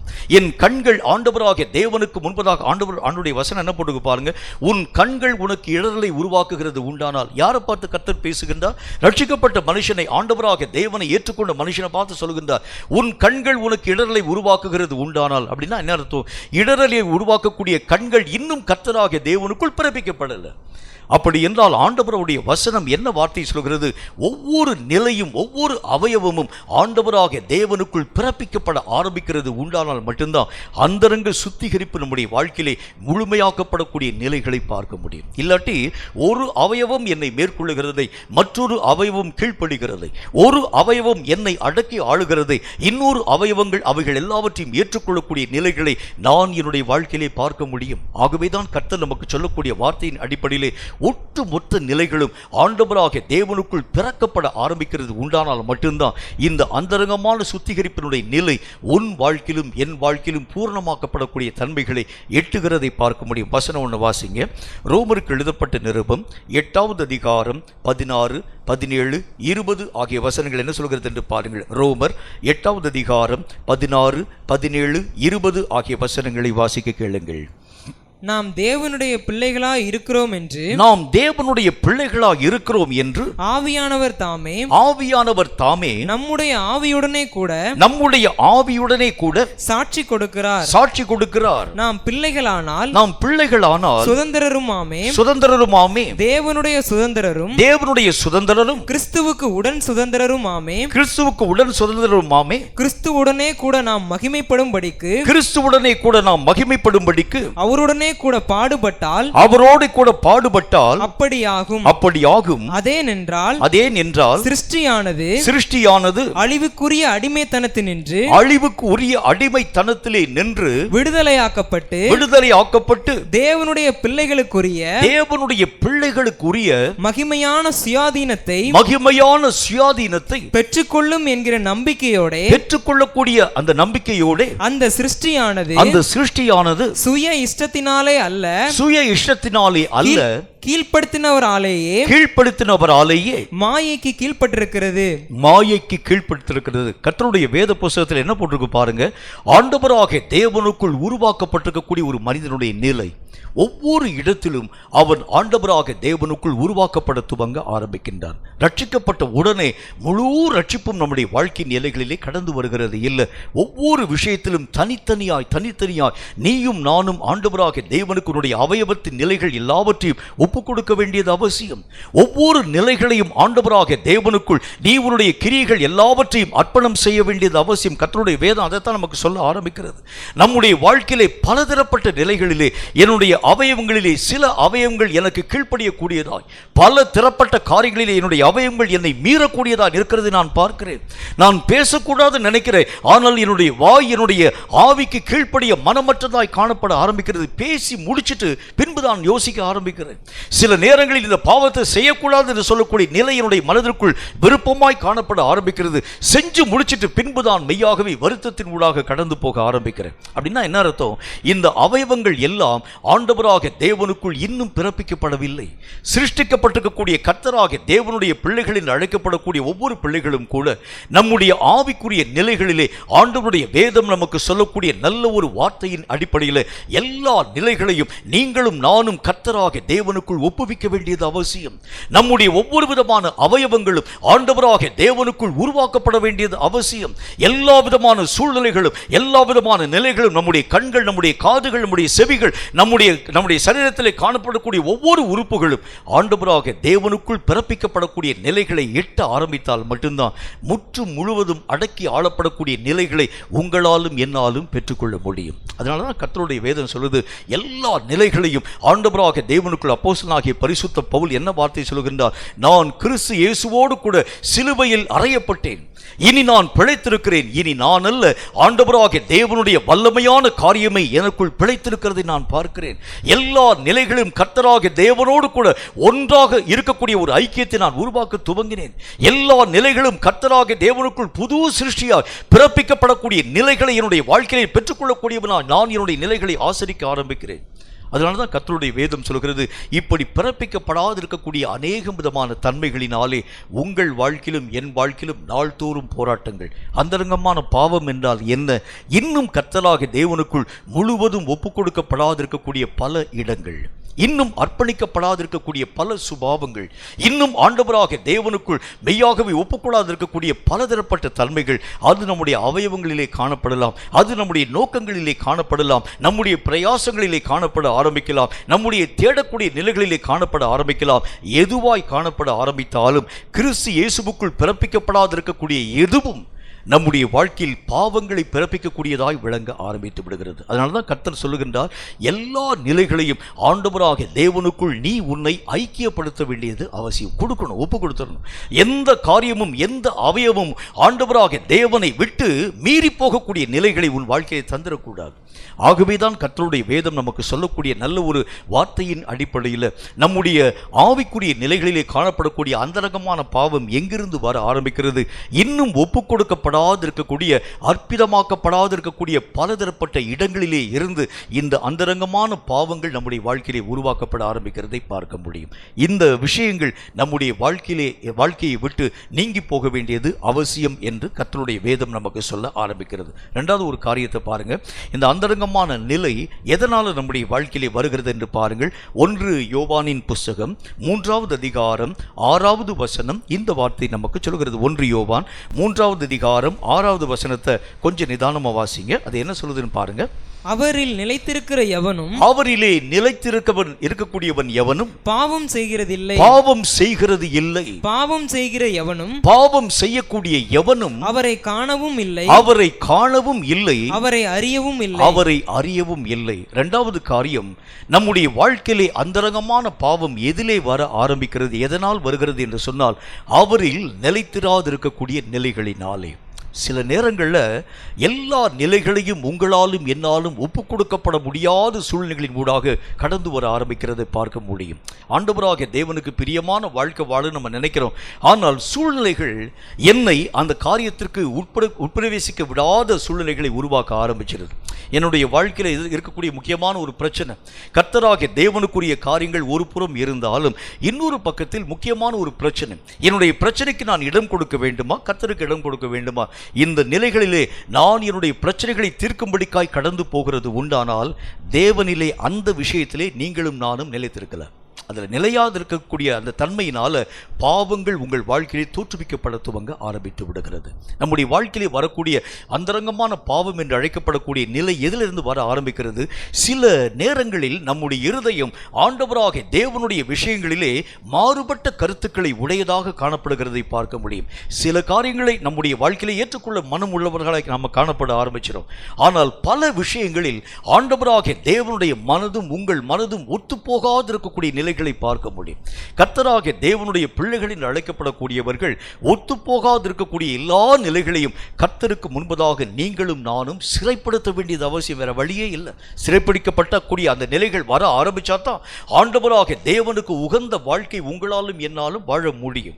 மற்றபடி சிறைப்பிடிக்கப்படாது இருக்கக்கூடிய எந்த நிலைகளும் நம்முடைய வாழ்க்கையின் எல்லைகளை தாண்டி பாவங்களை உருவாக்கக்கூடிய சூழ்நிலைகளை உருவாக்க ஆரம்பிக்கிறதை பார்க்க முடியும். ஆகவேதான் ஆவிக்குரிய ஆயுதங்கள் என்று அழைக்கப்படக்கூடிய ஆயுதங்களை பற்றி கர்த்தருடைய வேதம் என்ன வார்த்தையை சொல்கிறது என்று பாருங்கள். 2 கொரிந்தியரின் புஸ்தகத்தில் 10வது அதிகாரம் 3வது வசனத்திலிருந்து சில வசனங்களை வாசிங்க. அது என்ன சொல்லுதுன்னு பாருங்க. 2 கொரிந்தியர் 10வது அதிகாரம் 3வது வசனத்திலிருந்து வாசிங்க.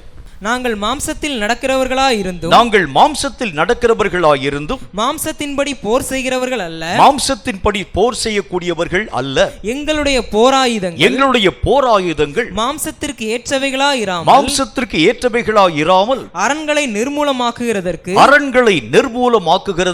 தேவ பலம் உள்ளவைகளாய் இருக்கிறது. இப்பதான் ஒரு முக்கியமான ஒரு வார்த்தையை சொல்றார் பாருங்க. வாசிங்க, தொடர்ந்து வாசிங்க.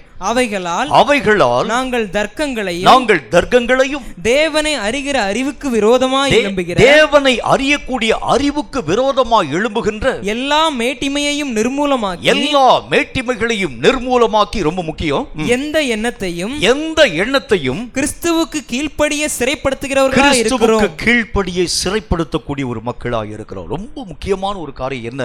எல்லா எண்ணத்தையும்.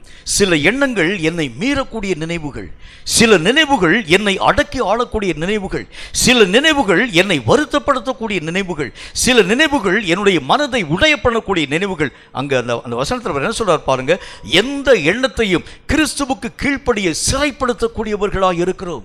இந்த எண்ணங்களினால் நான் என்னுடைய ஆவிக்குரிய நிலைகளில் சிதைந்து போகக்கூடியவனாய் அல்ல. பல மக்களுடைய வாழ்க்கையுடைய நிலைகளை பார்க்கிறோம். உடைந்து போகக்கூடிய எண்ணங்களின் மூலம் நிறைய ஆவிக்குரிய மக்கள் உடைந்து போக ஆரம்பிக்கிறாங்க. ஆண்டவராகிய தேவன் பேரில் வைக்கக்கூடிய விசுவாசத்தை இழக்கக்கூடிய பலதரப்பட்ட ஆவிக்குரிய மக்களின் நிலைகளை பார்க்க முடியும். காரணம் என்ன? சூழ்நிலைகளை அவர்களுடைய கண்கள் பார்க்கக்கூடிய அந்த நேரத்தில் ஆண்டவராகிய தேவன் மேல் வைத்திருக்கக்கூடிய எல்லா நம்பிக்கைக்குரிய நிலைகள் யாவற்றையும் இழந்து போக ஆரம்பிச்சிடறாங்க. நிறைய நேரங்களில் வரக்கூடிய மகா பெரிய போராட்டங்கள், மகா பெரிய சத்துவங்கள், மகா பெரிய பிரச்சனைக்குரிய காரியங்கள், இவைகளை காணக்கூடிய நேரங்களிலே அவர்களுடைய மனம் எல்லாம் உடைந்து போகக்கூடிய நிலைகளின் ஊடாக கடந்து போகிறதை பார்க்கிறோம். ஆகவேதான் கர்த்தருடைய வேதம் என்ன வார்த்தையை சொல்கிறது? எந்த எண்ணத்தையும் நான் கிறிஸ்துவுக்கு கீழ்ப்படியை சிறைப்படுத்தக்கூடியவனாய் இருக்க வேண்டியது அவசியம். என் வாழ்க்கையில எது மேன்மை என்கிறதை நானே யோசிக்க ஆரம்பிக்கிறேன். கர்த்தரை காட்டிலும் இந்த நிலைதான் எனக்கு ரொம்ப மேன்மை நான் யோசிக்கிறேன். கர்த்தருடைய வசனம் என்ன போட்டு பாருங்க, இந்த எண்ணத்தையும் கிறிஸ்துவுக்கு கீழ்ப்படி நான் சிறைப்படுத்த வேண்டும். எது ஆண்டவராகிய தேவனை காட்டிலும் மேன்மை? ஒண்ணுமே இல்லை. ஆனால் என்னுடைய கண்களுக்கு முன்பதாக மாயமாய் தோற்றமளிக்க ஆரம்பிக்கிறது. இந்த நிலைகளிலே நின்று நான் மெய்யாகவே கடந்து போகிறது உண்டானால் பலதரப்பட்ட நன்மையான காரியங்களை நான் இழந்து போயிருவேன். இந்த மாய தோற்றத்திலே நின்று நீங்களும் நானும் விலக்கப்பட வேண்டும் என்றால் எல்லா நினைவுகளும் எண்ணங்களும் கர்த்தருக்குள்ளாக சிறைப்பிடிக்கப்பட வேண்டியது அவசியம். ஆகவேதான் கர்த்தருடைய வேதத்திலே நம்ம பார்க்கிறோம், ஆண்டவராகிய தேவனுடைய கருத்துக்களையும் இந்த உலகத்திலும் சார்ந்திருக்கக்கூடிய சீஷர்களுடைய கருத்துக்களையும் பாருங்க. இயேசு கிறிஸ்துவினுடைய கருத்துக்கள் எல்லாம் உலகம் சார்ந்தவைகளாய் காணப்படாமல் தன் பிதாவாகிய தேவனுடைய மனதை பிரியப்படுத்தக்கூடிய நிலைகளை மட்டுமே மெய்யாகவே காணக்கூடியதாய் விளங்குகிறதை பார்க்க முடியும். ஆனால் சீஷர்களுடைய நிலைமைகளை பாருங்க. இனி நாம் ஆண்டவராகிய தேவனை விடாமல் பின்பற்றி வர ஆரம்பித்தோம். கடைசி வேளையிலே கர்த்தராகிய தேவன் சொல்லுகின்றார், எருசலேமுக்கு நாம் கடந்து போகின்றோம். மனுஷகுமாரன் பாவிகளுடைய கரங்களிலே ஒப்புக் கொடுக்கப்பட போகின்றார். எல்லா விதமான மக்களுக்கு முன்பதாக அந்த கேடடைபடியான பாடுகளின் ஊடாக அவருடைய நிலைகள் எல்லாம் தரை மட்டும் தாழ்த்தப்பட போகிறது. எல்லா சீஷர்களும் ஆண்டவராகிய தேவனோடு கூட பேசும்போது என்ன வார்த்தையை சொல்றாங்க பாருங்க, வேறு வழியில் எல்லாத்தையும் விட்டு நம்ம வந்து பின்பற்றி வந்துட்டோம். ஆகவே நாமும் மரிக்கும்படி அவரை நாம் பின்பற்றி போவோம் வாருங்கள். வேறு வழி இல்லாம கடந்து போறாங்க. எந்த எண்ணமும் கிறிஸ்துவுக்கு கீழ்ப்படிய சிறைப்படுத்தப்பட ஆரம்பிக்கிறது உண்டானால் இதனுடைய மைய விளக்கம் எதுவாக இருக்கிறது? பிதாவின் சித்தத்தின்படி செயல்படுத்தப்பட ஆரம்பிக்கிறது உண்டானால் இந்த உலகத்திலே காணப்படக்கூடிய மகிமையை காட்டிலும் மறு உலக மகிமை எத்தனை மேன்மையாக இருக்கும். இந்த ஆவிக்குரிய நிலைவு நம்முடைய வாழ்க்கையிலே வருகிறதை பார்க்க முடியும். ஆகவேதான் கர்த்தருடைய வேத புத்தகத்தில் பார்க்கிறோம், எல்லா இடங்களிலும் ஆண்டவராகிய தேவனுக்குள் நிலைத்திராது இருக்கக்கூடிய ஒரு சூழ்நிலை. ஒவ்வொரு விஷயத்துல நீங்களும் நானும் கர்த்தரை விட்டு பலதரப்பட்ட காரியங்களிலே கருத்து வேறுபடக்கூடிய நிலை. ஆண்டவராகிய தேவன் சொல்லுகின்றார், இன்னைக்கு ஃபாஸ்டிங் பிரேயருங்க, நீங்க கட்டாயம் வந்துருங்கன்னு சொல்லி கர்த்தர் சொல்லுகின்றார். கர்த்தராகிய தேவனுடைய பிள்ளைகள் அறிவிக்க ஆரம்பிக்கிறாங்க. உடனே நம்ம சாக்கு போக்கு சொல்ல ஆரம்பிக்கிறோம். இன்னைக்கு தான் ஆண்டவரே நான் வந்து அதாவது ஒரு இந்த 2 உழவு மாடு ஏறு மாடு வாங்கியிருக்கிறேன், இதை நான் உழுது பார்க்க வேண்டும். ஆகவே நான் இன்றைக்கு உபவாச ஜெபத்திற்கு வர முடியாது. இன்னொரு மனுஷன் சொல்லலாம், இன்னைக்கு தான் நான் வந்து வீட்டை கட்டி வச்சிருக்கிறேன், நான் இன்னும் இந்த வீட்டை நான் வந்து பிரதிஷ்டை கூட பண்ணலை, நான் இந்த வீட்டை விட்டு வெளியே வரக்கூடாது. இன்னைக்கு தான் எனக்கு வந்து கல்யாணமே முடிஞ்சிருக்கு ஆண்டவரே, 1 வருஷம் நான் யுத்தத்துக்கே போகக்கூடாதுன்னு சொல்லி கர்த்தருடைய தாசனாக காணப்படக்கூடிய மோசேயினுடைய வாக்கு இப்படியாக சொல்லப்பட ஆரம்பிக்கிறது. ஆகவே இந்த மாதிரி ஃபாஸ்டிங் பிரேயருக்கு வர மாட்டேன்னு சொல்லக்கூடிய வார்த்தை, கர்த்தராகிய தேவன் சொல்லக்கூடிய அந்த வார்த்தையின் அடிப்படையில் இவர்கள் யாவரையும் புறம்பே தள்ளுங்கள், இவர்கள் தேவ ராஜ்யத்திற்கு தூரமானவர்கள், அவர்கள் சிந்தனையிலே எனக்கு மாறுபட்ட கருத்து உள்ளவர்களாய் காணப்பட ஆரம்பிக்கிறாங்க. நான் எதை விரும்புகிறேனோ அதை விரும்ப அவர்களால் முடியல, நான் எதை வெறுக்கிறேனோ அதை வெறுக்க அவங்களால முடியல. இந்த காரியத்தை நான் வெறுக்கிறேன் என்று சொன்னால் அதை நீ வெறுக்கணும், இந்த காரியத்தை நான் விரும்புகிறேன் என்று சொன்னால் அதை நீ விரும்பணும். இந்த இப்படிப்பட்ட ஒரு சிந்தை நிறைந்த ஒரு வாழ்க்கை வாழ ஆரம்பிக்கிறவன் தான் ஆண்டவராகிய தேவனுடைய ராஜ்யத்திலே பிரவேசிக்கக்கூடிய தகுதி பெற்றவன்.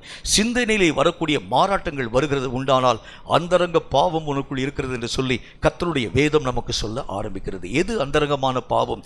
இன்னும் என் சிந்தனைகள் சிறைப்பிடிக்கப்படாது இருக்கக்கூடிய நிலை, கர்த்தருக்கு கீழ்ப்படியாது இருக்கக்கூடிய இருக்கக்கூடிய என்னுடைய நினைவுகள் எல்லாம் அந்தரங்க பாவத்தை தோற்றுவிக்கக்கூடிய வழிமுறைகள். அவைகளின் மூலமாகத்தான் அநேகம் பாவத்தினுடைய நிலைகள் உனக்குள்ளும் எனக்குள்ளும் மெய்யாகவே கடந்து வர ஆரம்பிக்கிறதை பார்க்க முடியும்.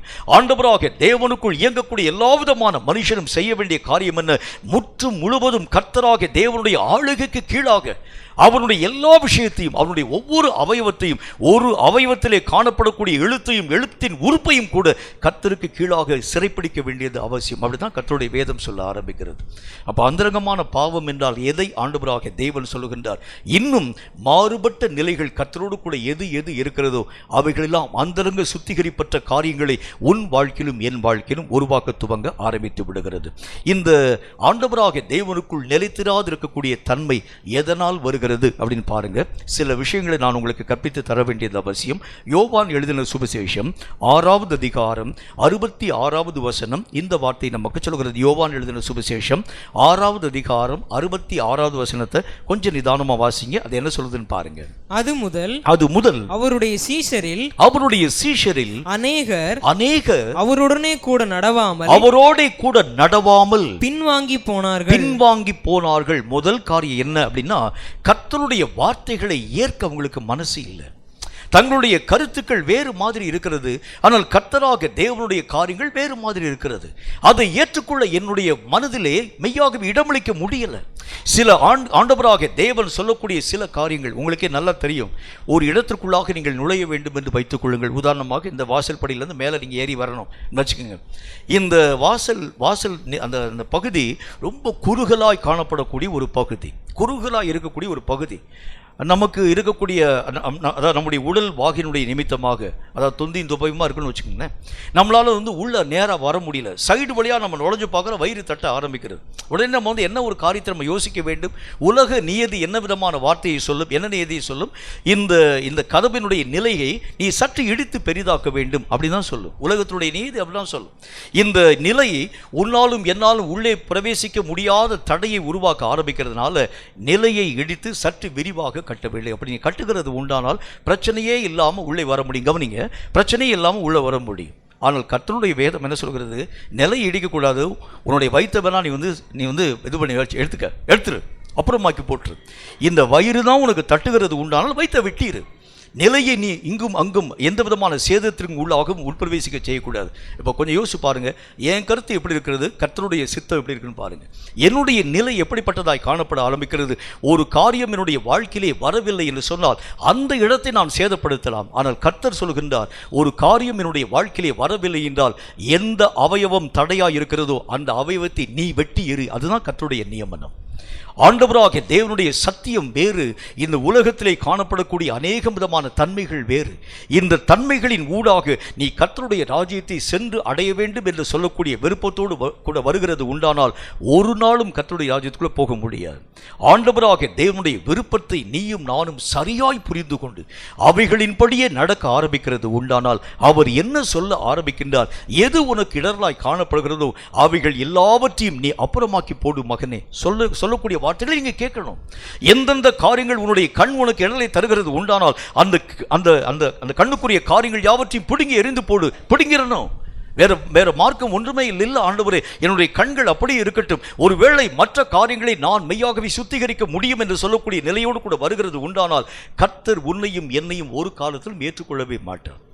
கர்த்தர் பேசக்கூடிய காரியத்தை முதல் விஷயம் நீயும் நானும் ஏற்றுக்கொள்ள வேண்டும். மாற்று கருத்தை சொல்லவே கூடாது. எந்த காரியத்தை கர்த்தர் பேச ஆரம்பித்தாலும் சாக்கு போக்கே சொல்லக்கூடாது. உங்களுக்கே நல்லா தெரியும், நல்ல ஒரு ஓமையை ஆண்டவராக தேவன் பேசி வைக்க ஆரம்பித்தார். ஒரு பெரிய ஒரு ராஜா ஒருவன் நல்ல ஒரு திருமண விருந்து ஒன்றை ஏற்பாடு செய்யக்கூடிய அந்த அரசன் பெரிய பெரிய பிரபுக்கள் யாவருக்கும் அநேக விதமான அவங்களுக்கு அழைப்பதழ்கள் யாவற்றையும் தந்து, இத்தனாம் தேதி என்றைக்கு நல்ல விருந்துகளை நான் வைத்திருக்கிறேன், இதுவரைக்கும் எந்த மனிதனாலும் ருசித்து பாராதிருக்கக்கூடிய பெரிய நல்ல விருந்தை நான் ஏற்பாடு செய்து வைத்திருக்கிறேன். அந்த விருந்தில் நீங்கள் பங்கு பெறக்கூடிய அந்த காரியங்களை உருவாக்க வேண்டும். ஒவ்வொரு மனிதனும் ஒவ்வொரு சாக்கு போக்குகளை சொல்ல ஆரம்பித்தார். ராஜாவுக்கு ரொம்ப கோபம் வந்துருச்சு. என்னென்ன காரியங்களை பேசினான், நான் இப்பதான் மாடு வாங்கியிருக்கேன், நான் இப்பதான் கல்யாணம் பண்ணிக்கிறேன், நான் இப்பதான் வீடு கட்டியிருக்கிறேன், இப்படி பலவிதமான சாக்கு போக்குகளை சொல்ல ஆரம்பித்த உடனே அரசனுக்கு கோபம் வந்து அரசன் ஒரே ஒரு வார்த்தையை சொன்னான், நான் செய்த இந்த விருந்திலே ஒரு பங்கை கூட இந்த ஜனங்கள் ருசிக்க போகிறது இல்லை. இந்த விருந்தை ஏழைகளுக்கும் அனாதைகளுக்கும் திக்கற்றவர்களுக்கும் ஊனர்களுக்கும் கண்கள் இழந்து போன மக்களுக்கும் முடவர்களுக்கும் நீ கொண்டு போய் படைக்கும்படிக்காக தெருக்களில் நிற்கக்கூடிய ஏழை எளிய பிச்சைக்கார ஜனங்கள் யாவரையும் அழைத்துக் கொண்டு வந்து அந்த பந்தி சாலையிலே வந்து நிரப்புங்கள். இந்த விருந்தினுடைய மகாபிரிய உன்னதமான நிலைகளை அழைக்கப்பட்டவர்கள் உதாசீனம் செய்ய ஆரம்பித்ததினாலே அவர்களுடைய கரங்களை விட்டு பிடுங்கி அநேகம் விதமான அஞ்ஞானிகளும் பரதேசிகளும் எல்லா மக்களாலும் புறக்கணிக்கப்பட்ட மக்களுடைய கரங்களிலே தந்தேன் என்கிற வார்த்தையை பற்றி பேச ஆரம்பித்தார். எந்தெந்த விஷயத்தை ஏற்க மனம் இல்லையோ கர்த்தராக தேவன் உன்னை விட்டுட்டு போயிடுவார். உங்களோட வந்து கர்த்தர் வந்து கடைசி வரைக்கும் போராடிட்டே இருக்க மாட்டார். நல்லா யோசிச்சுக்கோங்க. கர்த்தருடைய வேத புஸ்தகத்தில் ஆதியாகமத்திலே ஆண்டவராக தேவன் சொல்லுகின்றார், மனுஷனோடு கூட என்னுடைய ஆவி என்றைக்கும் போராடுகிறது இல்லை. ஒரு நாள் வரைக்கும் நம்ம கூட வந்து பேசுவார். நீ இந்த காரியத்தை செய்ப்பா, அந்த காரியத்தை செய்ப்பான்னு கர்த்தர் சொல்லுவார். நீ செய்ய மனம் இல்லை என்று சொன்னால் உன்னை காட்டிலும் வேறொரு மனுஷனுடைய கரங்களிலே ஆண்டவராக தேவன் தூக்கி தருகிறதை பார்த்துவிட முடியும். அதனால தான் கர்த்தருடைய வசனத்தில் பார்க்கணும், ரட்சிக்கப்பட்ட ஆரம்ப நாளிலிருந்து இன்றைக்கு வரைக்கும் ஊழியத்தில் நான் நிலையாய் நிற்கிறதுனுடைய ஒரே ஒரு காரணம், ஒரே ஒரு நோக்கம், ஒரே ஒரு விஷயம் என்ன அப்படின்னா, என்னுடைய கரங்களிலே கர்த்தர் தந்த இந்த ஊழியத்தை யாருடைய கரங்களிலும் தருகிறதற்கு நான் சம்மதிக்கவே மாட்டேன். எனக்குன்னு கர்த்தர் கொடுக்கக்கூடிய இந்த ஒரு பணி, இந்த பணியில் ஒருவேளை என்னுடைய சரீரத்தில் மகா பெரிய பலவீனம் வர ஆரம்பித்தாலும், ஒரு தடவை சேரன் மகாதேவி என்கின்ற இடத்துல கர்த்தருடைய ஊழியத்திற்காக கடந்து போகக்கூடிய அந்த நேரம் பயங்கர காய்ச்சல், பயங்கரமான காய்ச்சல்லாம் எனக்கு வந்து அதாவது அந்த அந்த அந்த அந்த சுய உணர்வே இல்லை. அந்த மாதிரி பெரிய ஒரு காய்ச்சல் அடிக்கக்கூடிய ஒரு நேரம். அந்த இடத்திற்கு ஊழியத்திற்குள்ளாக கடந்து போயிட்டேன். என் கூட வந்திருக்கக்கூடிய சகோதரர்கள், முக்கூடல் பகுதியிலிருந்து வந்திருக்கக்கூடிய சகோதரர்கள், அவங்களாம் வந்துட்டு என்னை பார்த்து சொன்னாங்க, எப்படி பிரதர் நீங்கள் வந்து தனியாக நீங்கள் வந்து அதாவது இந்த உங்களுடைய வீட்டுக்கு உங்களால் போக முடியும், நாங்கள் கொண்டு வந்து விட்டுறவான்னு சொல்லி கேட்டாங்க. அந்த நாட்கள் எனக்கு வந்து வாகன வசதிலாம் கிடையாது, பஸ்ஸில் தான் போக வேண்டும். உடனே அந்த சகோதரர்கள் கேட்ட பொழுது, இல்லை நான் போயிடுவேன், எப்படியாச்சும் நான் அட்ஜஸ்ட் பண்ணி போயிடுறேன். வர வர வர காய்ச்சலுடைய வேகம் அதிகமாக்கப்பட ஆரம்பித்தது. எந்த இடத்துல உட்கார்ந்துருக்கிற, எங்க டிக்கெட் எடுக்க எனக்கு ஒண்ணுமே தெரியல. கண்டக்டர் வந்து கேட்கிறாரு, எங்க நீங்க போக வேண்டும் என்று சொல்லி கேட்கின்றார். நான் வந்து மணிக்கூண்டுக்கு டிக்கெட் எடுக்க வேண்டும், நான் வந்து டவர் என்று சொல்லி டிக்கெட் எடுத்து அங்கேயே இறங்கிட்டேன். எனக்கு தெரியல எந்த காரியத்தை பேச வேண்டும், என்ன ஒரு விஷயத்தை சொல்ல வேண்டும். என் கூட வந்திருக்கக்கூடிய சகோதரர்கள் உடனே என்னோடு கூட தொடர்பு கொண்டு பேசலாங்க, பிரதர் நாங்கள் வந்து வீட்டுக்கு கொண்டு வந்து விட்டுறவா, இல்லை இல்லை நானே கடந்து போக ஆரம்பித்து விடுகிறேன் என்று சொல்லி கடந்து போகக்கூடிய அந்த நேரம். எதுக்கு சொல்ல வர்றேன், ஏன் இந்த இப்படிப்பட்ட ஒரு காரியத்தில் என்னுடைய சரீரத்திலே பலவீனம் என்று சொல்லி ஊழியத்தை ஒதுக்க என்னால் முடியாதா? இல்லை, என் தேவனுடைய பணி நான் தான் செய்யணும். என் கையில் கொடுக்கப்பட்டிருக்கக்கூடிய பணி, ஆண்டவராக தேவன் எஜமான், இந்த எஜமானுக்குரிய கனத்தை நான் என்னுடைய வாழ்க்கையிலே கொடுக்க வேண்டியது அவசியம். அதனால தான் கர்த்தருடைய வேதம் என்ன விதமான வார்த்தையை சொல்கிறது, ஆண்டவராக தேவன் பேசக்கூடிய வார்த்தையை அவர்களால் ஏற்க மனமற்றவர்களாய் கடந்து போக ஆரம்பித்தார். ஏற்க மனம் இல்லை என்று சொன்னால் என்ன அர்த்தம்? ஏற்க மனமற்றவன் தான் சாக்கு போக்குகளை சொல்ல ஆரம்பிக்கிறதை பார்க்க முடியும். ஒரு நல்ல ஒரு கதை ஒன்று எனக்கு நினைவுக்கு வருகிறது. முல்லா நசுருதீன் என்கின்ற ஒரு கதை ஒன்று, நிறைய அது பிரபலமாக்கப்பட்டிருக்கக்கூடிய ஒரு கதை. அந்த கதையில் ஒரு சின்ன ஒரே ஒரு துணுக்கு ஒன்று எனக்கு நினைவுக்கு வந்தது. அந்த முல்லா நசுருதீன் என்கிற அந்த மனுஷன் போய் ஒரு மனிதன், அதாவது அந்த பின்பக்கத்தை வந்து துணி காய போட வேண்டும் என்பதற்காக கொடி கட்டுகிறதற்கு ஒரு பெரிய ஒரு கயிறு ஒன்று எனக்கு வேணும்ப்பா அப்படின்னு கேட்குறாரு. உடனே அந்த மனுஷனை பார்த்து இவர் சொல்லுகிறார், முல்லா சொல்லுகின்றார், இல்லை இப்போ வந்து அதாவது அந்த அந்த அந்த கொடிக்குரிய அந்த கயிறை வந்து கொடுக்க முடியாது. ஏன் அப்படின்னு கேட்ட மாத்திரத்தில் அவர் சொல்லுகின்றார், அந்த கொடி அந்த கயிற்றின் மேலே நான் வந்து கோதுமையை நான் வந்து காய போட்டு வைத்திருக்கிறேன் என்று சொன்னார். உடனே ரொம்ப ஷாக்காக போச்சு. ஏப்பா, கொடியில் வந்து நம்ம துணியை காயப்படுவோம், கோதுமை எப்படிப்பா காயப்பட முடியும்? ஒரு மனுஷனுக்கு கொடுக்க மாட்டேன் என்று சொல்லுகிறது உண்டானால் எந்த அதிசயத்தையும் செய்ய முடியும்னு சொன்னார். இதே மாதிரி தான் நம்முடைய வாழ்க்கையில் கூட வர முடியாதுங்கிறதுக்கு என்ன சாக்கு வேணாலும் சொல்லலாம். கர்த்தருடைய வேதம் சொல்லுங்க, நீ சாக்கு சொல்லிட்டே இரு. ஆண்டவராக தேவன் உன்னை காட்டிலும் மேன்மையாய் காணப்படக்கூடிய உத்தம தோழனுடைய கரங்களிலே இந்த காரியத்தை கொடுத்துருவார். ஆகவேதான் வேதம் சொல்லக்கூடிய வார்த்தையின்படியே எந்த காரியத்தை ஏற்க மனம் இல்லை என்று சொல்லி நீயும் நானும் நம்முடைய கழுத்தை விலக்கக்கூடாது. ஒரு காரியத்தை கர்த்தராக தேவன் பேசுகிறது உண்டானால் அதை உன்னால் முடியுமோ முடியல ஏற்றுக்கொள்ள வேண்டும். ஆண்டவராக தேவனுடைய விருப்பம் அதுவாக இருக்கிறது உண்டானால் இதை ஏற்றுக்கொள்ள மனமற்றவனாய் சாக்கு போக்கு சொல்லக்கூடிய நிலைகளுக்கு பெயர் அந்தரங்கமான பாவம்னு கர்த்தர் நமக்கு சொல்ல ஆரம்பிக்கிறார். ஏற்க மனம் இல்லாத இருக்கக்கூடிய எல்லா நிலைகளும் அந்தரங்கமான பாவம். இந்த பாவம் என்னுடைய வாழ்க்கையிலே என்னை ஜெயித்திருக்க ஆரம்பிக்கிறனால தான் என்னால் கர்த்தராக தேவனுக்கு ஏற்ற வண்ணமாய் என்னுடைய நிலைகளை மாற்றியமைக்க முடியல. நான் வந்து என்ன யோசிக்க ஆரம்பிக்கிறேன், என்னுடைய இஷ்டத்தின்படி கர்த்தரை மாற்ற வேண்டும் என்று சொல்லி முடியவே முடியாது. நீதான் கர்த்தராக தேவனுக்கு ஏற்ற வண்ணமாய் மாற்றப்பட வேண்டுமே தவிர உன் இஷ்டத்தின்படியே கர்த்தராக தேவனை வளைக்க உன்னால் ஆகிறது இல்லை. நிறைய பேர் தன்னுடைய வாழ்க்கையில் யோசிக்கக்கூடிய நிலைகள் என்ன, என் விருப்பத்தின்படியே கர்த்தராக தேவன் செய்வார், நான் நினைக்கக்கூடிய காரியத்தின்படியே கர்த்தனுடைய வாழ்க்கையிலே ஆசீர்வாதங்களை தருவார், இல்லவே இல்லை. ஆண்டவராக தேவனுடைய விருப்பம் உன்னுடைய வாழ்க்கையிலே உருவாக்கப்படக்கூடிய அளவிற்காகத்தான் தேவன் உன்னையும் என்னையும் வனைய துவங்க ஆரம்பித்து விடுகின்றார். அப்ப உள்ளாக ஏற்றுக்கொள்ள மனமில்லாது இருக்கக்கூடிய நிலைகள் எல்லாம் நம்முடைய வாழ்க்கையிலே காணப்படக்கூடிய அந்தரங்கமான பாவம் என்று கர்த்தருடைய வேதம் நமக்கு சொல்ல ஆரம்பிக்கிறது. இன்னொரு காரியத்தை பாருங்க, லூக்கா எழுதின சுவிசேஷத்தில் 8வது அதிகாரம் 13வது வசனம் இந்த வார்த்தை நமக்கு சொல்கிறது. லூக்கா எழுதின சுவிசேஷம் 8வது அதிகாரம் 13வது வசனம் என்ன வார்த்தை சொல்கிறது என்று பாருங்கள். கற்பாறையின் மேல் விதைக்கப்பட்டவர்கள், கற்பாறையின் மேல் விதைக்கப்பட்டவர்கள் கேட்கும்போது சந்தோஷத்துடனே, கேட்கும்போது நல்ல சந்தோஷத்தோட தான் வசனத்தை ஏற்றுக்கொள்ளுவார்கள். ஆயினும் தங்களுக்குள்ளே வேர் கொள்ளாதபடியினாலே, தங்களுக்குள்ளே வேர் கொள்ள முடியாமல் கடினமாயிருக்கிறபடியினாலே கொஞ்ச காலம் மட்டும் விசுவாசித்து சோதனை காலத்தில் பின்வாங்கி போகிறார்கள். எப்படி சொல்றாரு பாருங்க. ஆண்டவராக தேவனுக்கு முன்பதாக இருக்கக்கூடிய ஒரு மனுஷனுடைய இரண்டாவது நிலை, எதனால் அவனுடைய மனம் கர்த்தருடைய காரியங்களை ஏற்றுக்கொள்ள முடியவில்லை? கடினமான இருதயம். கொஞ்ச நேரம் வரைக்கும் அது அந்த பிரசங்கம் கேட்கக்கூடிய அந்த நேரத்தில் வரைக்கும் பார்த்துங்க, ஜெபம் வல்லமை ஊழியம் அப்படியே தான் பேசிட்டு வருவான். ஆரம்ப நாட்களில் ரட்சிக்கப்பட்டிருக்கக்கூடிய ஆரம்ப நாட்களில் நல்ல ஒரு தேவ மனிதனாய் காணப்படக்கூடிய, அதாவது மறைந்த அருமையான கர்த்தருடைய மனிதன் ஜார்ஜ் ரபிநாத் ஐயாருடைய ஊழியத்தின் ஊடாக நான் பங்கு பெறும்படிக்காய் கடந்து போன ஒரு காலம். தென்மலை என்கின்ற ஒரு எஸ்டேட்டில் அவருடைய கூட்டம் ஒன்று உருவாக்கப்பட்டிருந்தது. அப்போ ரட்சிக்கப்படக்கூடிய புதிது, அப்போ தான் வந்து ஆரம்பத்திலே ஆண்டவராக தேவனை ஏற்றுக்கொண்ட அந்த புதிது அவருடைய கூட்டம் எங்கெங்கே உருவாக்கப்பட ஆரம்பித்தால் உடனே அந்த கூட்டத்தில் போய் நான் பங்கு பெறுகிறது வழக்கம். அப்போ எங்கள் அக்கா எல்லாருமே சேர்ந்து அந்த தென்மலையின் ஊடாக நாங்கள் கடந்து போய் ஊழியம்னா நடந்து முடிஞ்சாச்சு.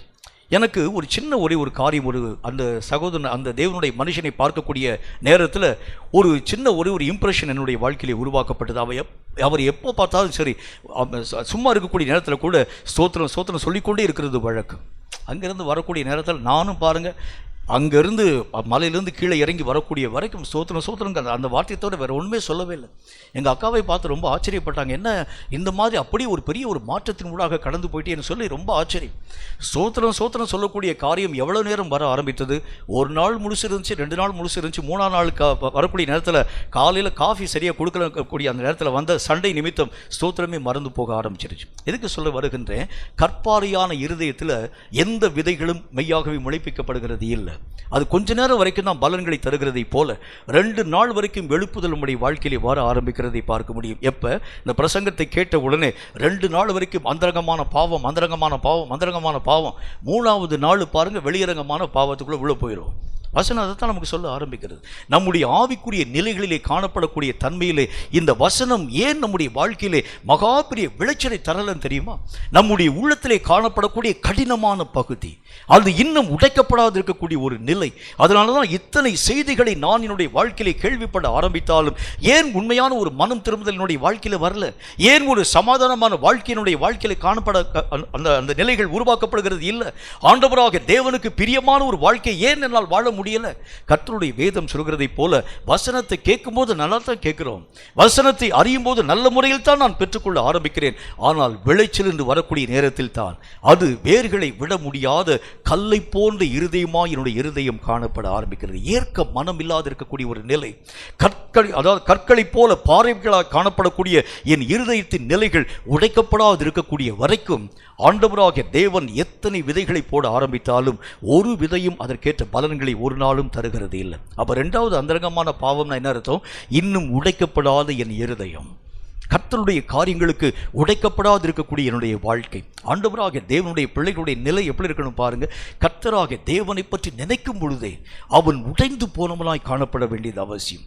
ஆண்டவராகிய தேவனுடைய பிள்ளைகளுக்கு நல்ல ஒரு உதாரணமாய் நிறைய சபைகளில் என்ன விதமான காரியத்தை வைப்பாங்க, அதாவது சபையில் வைக்கக்கூடிய, அதாவது அந்த கேண்டில் நீங்கள் பார்க்க முடியும், அதாவது மெழுகுவர்த்தியை பார்க்க முடியும். மெழுகுவர்த்தி சொல்கிறது எதை நமக்கு வலியுறுத்த ஆரம்பிக்கிறது? உருகக்கூடிய ஒரு நிலையோடு கூட ஒவ்வொரு ரட்சிக்கப்பட்ட மனுஷனுடைய வாழ்க்கையும் காணப்பட வேண்டியது அவசியம். அவசியம். எந்த விஷயங்களிலே நம்முடைய வாழ்க்கையை ஆண்டவராக தேவன் பேச ஆரம்பித்தாலும் உடனே அழுது புலம்பி ஒப்பு கொடுக்கக்கூடிய மனப்பக்குவம் என் வாழ்க்கையிலும் நம்முடைய வாழ்க்கையிலும் உருவாக்கப்பட வேண்டியது அவசியம். ஆனால் கர்த்தராகிய தேவனுடைய சிலுவை மரணத்தை பற்றி பிரசங்கம் பண்ணக்கூடிய நான் வேடிக்கையோடும் கிண்டலோடும் நான் பேச துவங்க ஆரம்பிக்கின்றேன். அதில் நிறைய சிரிப்பாக கதை சொல்ல ஆரம்பிக்கிறேன்.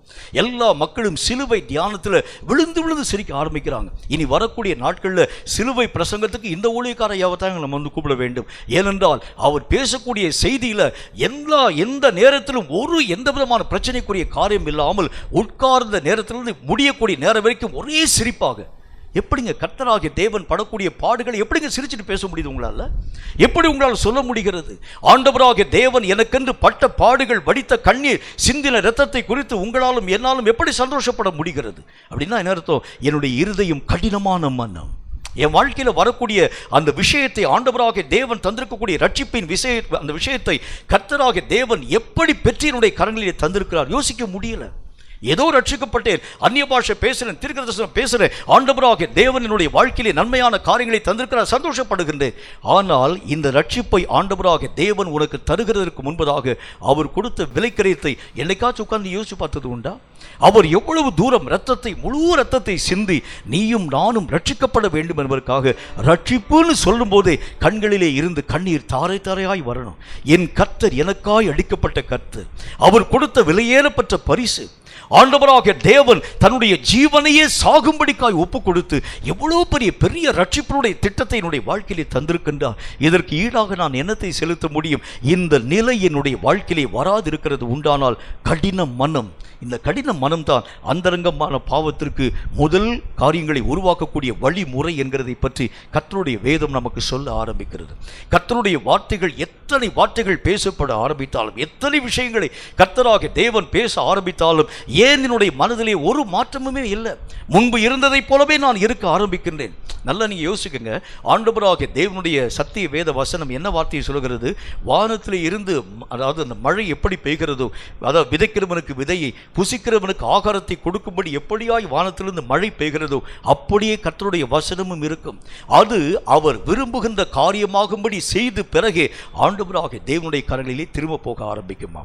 ஒரு வசனத்தை கர்த்தர் நம்முடைய வாழ்க்கையில் தருகிறது உண்டானால் அவருடைய சித்தத்தை நிறைவாக்கி முடிச்ச பிறகுதான் அந்த வசனங்கள் திரும்ப அவருடைய கரங்களுக்குள்ளாக கடந்து போக ஆரம்பிக்கும். ஆனால் கொஞ்சம் யோசிச்சு பாருங்க, இந்த வசனங்கள் நம்முடைய வாழ்க்கையிலே வர ஆரம்பித்தது மாறியும் உறைந்த மழையும் பெய்கிறதை போல வசனம் நம்மில் பெய்யக்கூடிய நேரத்தில் எந்த மாற்றமுமே வராதிருக்கக்கூடிய நிலைகள் என்று சொன்னால் கர்த்தராகிய தேவனுடைய வசனம் எங்கே இருக்க ஆரம்பிக்கும்? யோசிச்சு பாருங்களேன்.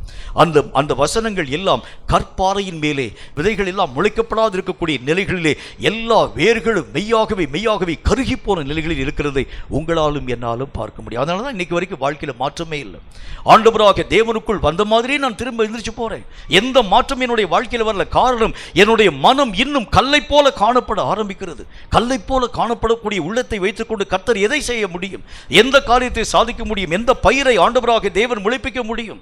நம்முடைய கற்கள் எல்லாம் முதல் காரியம் மாற்றப்படாது இருக்கக்கூடிய வரைக்கும் அதுக்கு பேர் தான் அந்தரங்கமான பாவம் என்று கர்த்தருடைய வேதம் நமக்கு சொல்ல ஆரம்பிக்கிறது. கல்லை போல இன்னும் உடைக்கப்படாத ஒரு வாழ்க்கை, கல்லை போல இன்னும் அவைகளெல்லாம் சிதைக்கப்படாத ஒரு நிலை நம்முடைய வாழ்க்கையிலே காணப்படக்கூடிய வரைக்கும் நீயாகவே கடைசி வரைக்கும் இருக்க ஆரம்பிப்பாய். ஆண்டவராகிய தேவன் சொல்லுகின்றார், தேவனுக்குள் வந்த மனிதன் நீயாக இருக்கக்கூடிய ஒரு நிலை அல்ல, நீ ஆண்டவராக தேவனுக்கு உடையவனாய் மாற்றப்பட வேண்டியது அவசியம். தேவனை போல சாயல் பெற்றவனாய் உருமாற்றம் அடைய வேண்டியது அவசியம். ஒவ்வொரு நாளும் அதே விதமான சுபாவத்தோடும் அதே விதமான நிலையோடும் இன்றைக்கு வரைக்கும் நான் என்னுடைய வாழ்க்கையிலே காணப்படுகிறது உண்டானால் இப்படிப்பட்ட அநேக விதமான சண்டைகள், இப்படிப்பட்ட பிணக்குகள், இப்படிப்பட்ட கோபங்கள், இப்படிப்பட்ட தாபங்கள், இப்படிப்பட்ட வன்முறைகள், இப்படிப்பட்ட ஆண்டவராக தேவன் அருவருக்கக்கூடிய இச்சைகள் இன்றைக்கு வரைக்கும் என்னுடைய வாழ்க்கையில் இவ்வளவு செய்திகளை கேட்டாலும் மனம் திரும்பவில்லை என்று சொன்னால் உன்னுடைய மனம் எல்லாம் கல்லை போல காணப்பட ஆரம்பிக்கிறது. இந்த கல்லை வைத்துக்கொண்டு கர்த்தர் என்ன செய்ய முடியும்? ஆகவேதான் சொல்கின்றார், அந்தரங்கமான நிலைகள் முதல் காரியம் சுத்திகரிக்கப்பட வேண்டும். உள்ளே காணப்படக்கூடிய கற்களை போன்ற நிலைகள் எல்லாம் மாற்றமடைய வேண்டியது அவசியம் என்று கர்த்தருடைய வேதம் நமக்கு சொல்ல ஆரம்பிக்கிறது. இன்னும் ஒரே ஒரு காரியத்தை பாருங்க. ஏசாயா தீர்க்கதரிசியின் புத்தகம் 59வது அதிகாரம் 13வது வசனம் என்ன வார்த்தை சொல்கிறது என்று பாருங்கள். ஏசாயா 59:13 வாசிக்க கேளுங்கள். அது என்ன சொல்லுதுன்னு பாருங்க.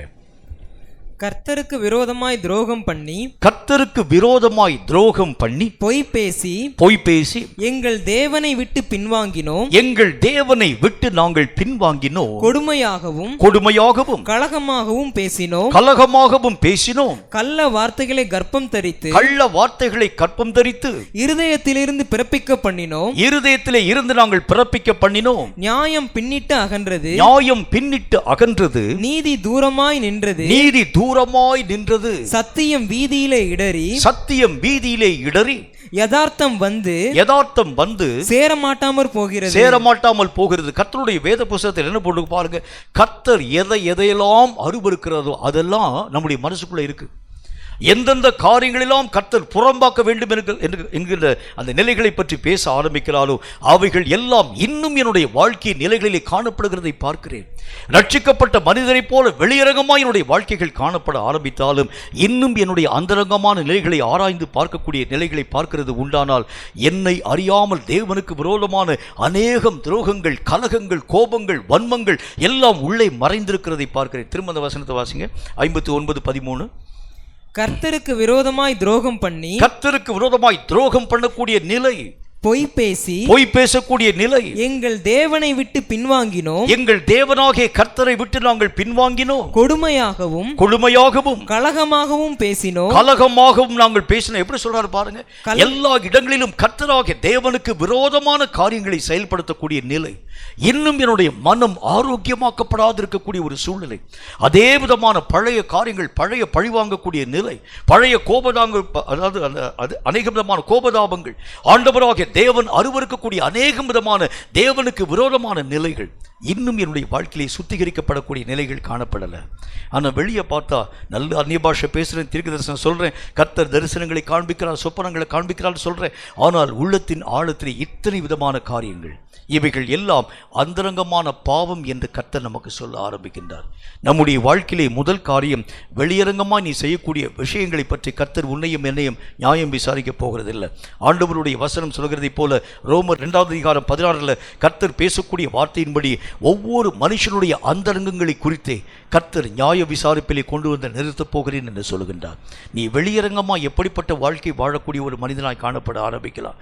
நல்ல பரிசுத்தவானை போல, ரட்சிக்கப்பட்டவனை போல, தேவனுக்கு பிரியமானவனை போல கண்களை மூடினால் தரிசனம். நான் வந்து ஆண்டுடைய சமூகத்தில் போய் உட்கார்ந்த உடனே தீர்க்க தரிசனம், அநேகம் வெளிப்பாடுகளை கர்த்தர் சொல்லுவார், நிறைய பேசலாம்.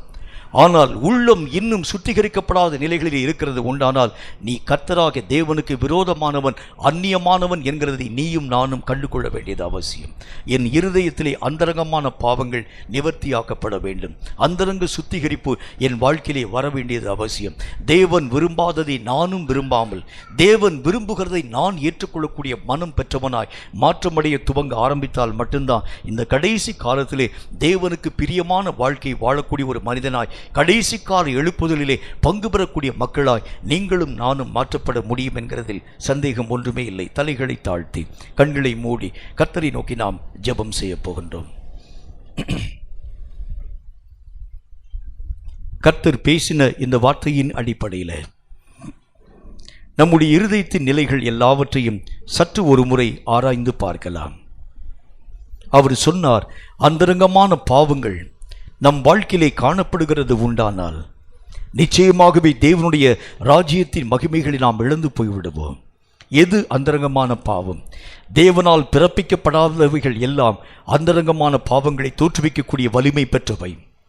என் அவயவங்கள் முதற்கொண்டு என் சரீர நிலைகள் எல்லாம் ஆண்டவராகிய தேவனுக்குள் பிறப்பிக்கப்பட வேண்டும் என்று கர்த்தருடைய வேதம் எனக்கு சொல்ல துவங்கிற்று. நம்முடைய வாழ்க்கையிலே காணப்படக்கூடிய இன்னும் சுத்திகரிக்கப்படாது இருக்கக்கூடிய என் அவயவங்களை நான் பார்க்க வேண்டும். என் அவயவங்களிலே காணப்படக்கூடிய துரோகங்கள், என்னை மீறக்கூடிய தேவனுக்கு விரோதமான காரியங்களை துணிந்து செய்யக்கூடிய என் அவயவங்களுடைய நிலைகள் கர்த்தராகிய தேவனுக்கு கீழாக ஒப்புக் கொடுக்கப்படுகிறதே அந்தரங்க சுத்திகரிப்பு என்று கர்த்தர் நமக்கு சொல்ல துவங்க ஆரம்பித்தார். இரண்டாவது காரியமாய் ஆண்டவராகிய தேவனுக்குள் நிலையாதிருக்கக்கூடிய ஒரு தன்மை, நிலைத்திராதிருக்கக்கூடிய வாழ்க்கை எதனால் வருகிறது? ஒன்று, கர்த்தராகிய தேவனை ஏற்றுக்கொள்ள மனமில்லை. அவர் சொல்லக்கூடிய சத்தியங்களை ஏற்றுக்கொள்ள என்னால் முடியல. அவருடைய காரியங்களை, அவருடைய வழிகளும் என்னுடைய வழிகளும் வெவ்வேறாய் காணப்பட துவங்க ஆரம்பிக்கிறது. எல்லா விஷயத்திலும் ஆண்டவராகிய தேவனுடைய திட்டங்களை ஏற்க என்னால் முடியல. கர்த்தருக்கு நேராக இன்றைக்கு உங்கள் மனதை திறந்து சொல்லுங்கள். நானும் நீரும் கர்த்தாவே ஒருமனப்பட்டவர்களாய் நடந்தால்தான், நானும் நீரும் ஒன்றாக இணைக்கப்பட ஆரம்பித்தால்தான் நல்ல கனிகளை கொடுக்க எங்களால் ஆகும் என்று நாங்கள் பார்க்கிறோமே. கொடி கர்த்தாவே உமக்கு ஸ்தோத்திரம் சுவாமி. கர்த்தாவே உமக்கு ஸ்தோத்திரம். கொடியானது செடியோடு கூட இணைந்து காணப்பட ஆரம்பித்தால் மட்டும்தான் நல்ல கனிகளை கொடுக்க முடியும் என்று நாங்கள் பார்க்கிறோமே. கொடி மட்டும் தனியாக நிற்கிறது உண்டானால் எப்படி நல்ல விளைச்சல்களை, கர்த்தர் விரும்பக்கூடிய விளைச்சல்களை எங்களால் தர முடியும் அப்பா. உம்மிலே நிலைத்திருக்கும் அனுபவம் எங்கள் வாழ்க்கையிலே வர வேண்டும் ஆண்டவரே. மட்டுமல்லாமல் கர்த்தாவே உமக்கு ஸ்தோத்திரம், வேர்கொள்ள முடியாத நிலைகள் எங்கெங்கெல்லாம் என் வாழ்க்கையிலே காணப்படுகிறது கர்த்தாவே. கர்த்தருடைய வசனங்களை எங்கெங்கெல்லாம் என்னால் ஏற்றுக்கொள்ள முடியல. அந்த வசனம் என்னுடைய வாழ்க்கையினுடைய நிலைகளை சீர்படுத்த வேண்டும் என்றே ஆண்டவராக தேவனால் அறிவுறுத்தப்பட ஆரம்பித்தாலும் அந்த வசனங்கள் எங்கள் வாழ்க்கையிலே வேறுபற்ற முடியாமல் எங்களுடைய மனம் இன்னும் கல்லை போல இருக்கிறதை நாங்கள் பார்க்கிறோமே. கல்லான இருதயத்தை அப்புறமாக்கி போட்டு சதையான இருதயத்தை நீரங்களுக்கு தாரும் என்று சொல்லி பக்தன் எசேக்கியேலின் மூலமாய் சொல்லப்பட்ட வார்த்தையின்படியே எங்கள் இருதயமும் மாற்றப்பட இன்றைக்கு நாங்கள் எங்களை ஒப்புக் கொடுக்கிறோம் என்று கர்த்தரை நோக்கி நம்ம ஜெபம் பண்ணணும். மட்டுமல்லாமல் தேவன் அருவருக்கக்கூடிய எந்த நிலைகளும் எங்கள் வாழ்க்கையிலே இருக்கக்கூடிய வரைக்கும் தேவனுக்கு பிரியமான வாழ்க்கை வாழ முடியாது என்கிறதை பற்றி கர்த்தராக தேவன் எங்களோடு கூட சொன்னீரே. உம்முடைய வார்த்தையின் அடிப்படையில் அந்தரங்கமான சுத்திகரிப்பு இன்றைக்கு எங்கள் வாழ்க்கையிலே கடந்து வர எங்கள் இருதயத்தை ஆண்டவராக தேவனுக்கு முன்பதாக நாங்கள் அர்ப்பணம் செய்கிறோம். எங்கள் இருதயத்திலே உறைந்து கிடக்கக்கூடிய ஒவ்வொரு பாவத்தின் நிலைகளும் எங்கள் வாழ்க்கையின் எல்லைகளை தாண்டி கடந்து போக வேண்டும். எங்கள் இருதயத்திலே காணப்படும் அக்கிரமத்தின் நிலைகள் எல்லாம் இயேசுவின் நாமத்தினால் எங்கள் ஆவிக்குரிய நிலைகளை தாண்டி கடந்து போக வேண்டும். எதனால் எங்களுடைய வாழ்க்கையிலே கொடுக்கப்பட்ட அபிஷேகத்தினுடைய மகிமை இழந்திருக்கிறோம் பார்க்கிறோம் கர்த்தாவே. எதனால் கொடுக்கப்பட்டிருக்கக்கூடிய ஆவிக்குரிய வரங்களெல்லாம் இழந்திருக்கிறோம் சொல்லி பார்க்கிறோம் சுவாமி. முன்பு எங்கள் ஆவிக்குரிய நிலை எத்தனை வல்லமை பெற்றதாய் விளங்கிற்று. கர்த்தர் என்று சொன்னால் நெருப்பாய் பற்றி ஏறி ஆரம்பிச்சோமே. இன்றைக்கு எங்களுடைய ஆவிக்குரிய நிலையிலே தூங்கி வழியக்கூடிய மக்களாய் விளங்க ஆரம்பிக்கிறதுடைய தன்மைகளுக்கு உரிய காரணங்கள் என்ன நாங்கள் கற்றுக்கொள்ள துவங்கினோம் அப்பா. அந்தரங்கமான பாவங்கள் எங்கள் வாழ்க்கையிலே மீற ஆரம்பிக்கிறது உண்டானால் தேவனுக்கு பிரியமான வழிகளின் ஊடாக கடந்து போக முடியாது என்று கர்த்தருடைய சத்திய வேத வசனங்களுக்கு சொன்னது. இந்த வார்த்தைகளை ஏற்றுக்கொண்டு ஒவ்வொருடைய வாழ்க்கையிலும் ஒரு புதிய மாற்றத்தை தருவீராக. சர்வ வல்லமுள்ள ஆண்டவராகிய கர்த்தாவே, இந்த வசனங்களை கேட்ட ஒவ்வொரு பிள்ளைகளுக்காக நான் ஜெபிக்கிறேன். அந்தரங்கத்திலே காணப்படக்கூடிய பாவ நிலைகள் இருக்கக்கூடிய வரைக்கும் தேவனுக்கு பிரியமான காரியங்களின் ஊடாக கடந்து போக முடியாது என்று நாங்கள் பார்க்கிறோமே. கர்த்தரிலே நிலைத்தில் இருக்கக்கூடிய ஒரு வாழ்க்கை, தேவனிலே வேறு பற்றின ஒரு வாழ்க்கை, கர்த்தருக்குள் சார்ந்திருக்கக்கூடிய ஒரு அனுபவம் இங்கு காணப்படக்கூடிய ஒவ்வொருடைய வாழ்க்கையிலும் உருவாக்கப்பட இன்றைக்கு உம்முடைய நாமத்தினால் நான் ஜெபிக்கிறேன் கர்த்தாவே. எதை இழந்தாலும் ஆண்டவராகிய உம்மை இழக்காதிருக்கக்கூடிய நல்ல பங்கை நாங்கள் ஒவ்வொருவரும் தெரிந்து கொள்ள கிருபை தர வேண்டும் என்று நாங்கள் ஜெபிக்கிறோம். வெட்கம், மானம், மற்ற எந்த காரியத்தை கூட நாங்கள் இழந்து போயிடலாம் சுவாமி. ஆனால் கர்த்தராகிய உம்மை மட்டும் எந்த விஷயத்திலும் நாங்கள் இழக்காதிருக்கக்கூடிய அளவிற்கு எங்கள் நிலைகளை உம்முடைய காரியங்களுக்குள்ளாக ஒப்புக் கொடுக்க நாங்கள் எங்களை அர்ப்பணிக்கிறோம் கர்த்தாவே. இந்த வார்த்தைகளை கேட்டு மனதும் திறந்து ஆண்டவராகிய உம்மை நோக்கி ஜெபிக்கக்கூடிய ஒவ்வொரு பிள்ளையினுடைய வாழ்க்கையும் நீர் பரிசுத்தப்படுத்தும்.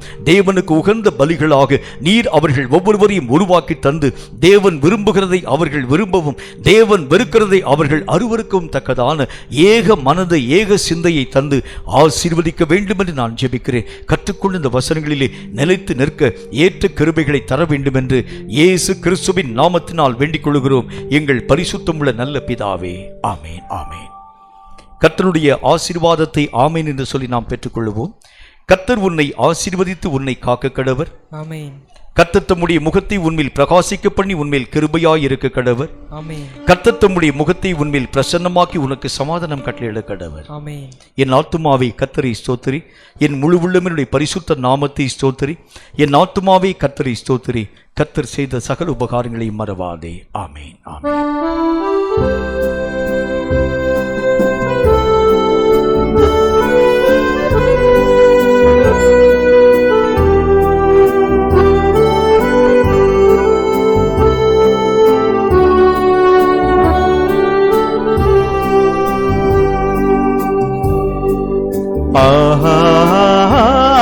அல்லேலூயா, அல்லேலூயா, அல்லேலூயா, அல்லேலூயா, அல்லேலூயா, அல்லேலூயா ஆஹா அல்லேலூயா ஆமென். கர்த்தர் தாமே உங்கள் ஒவ்வொருவரையும் அளவில்லாமல் ஆசீர்வதிப்பாராக. ஆமென்.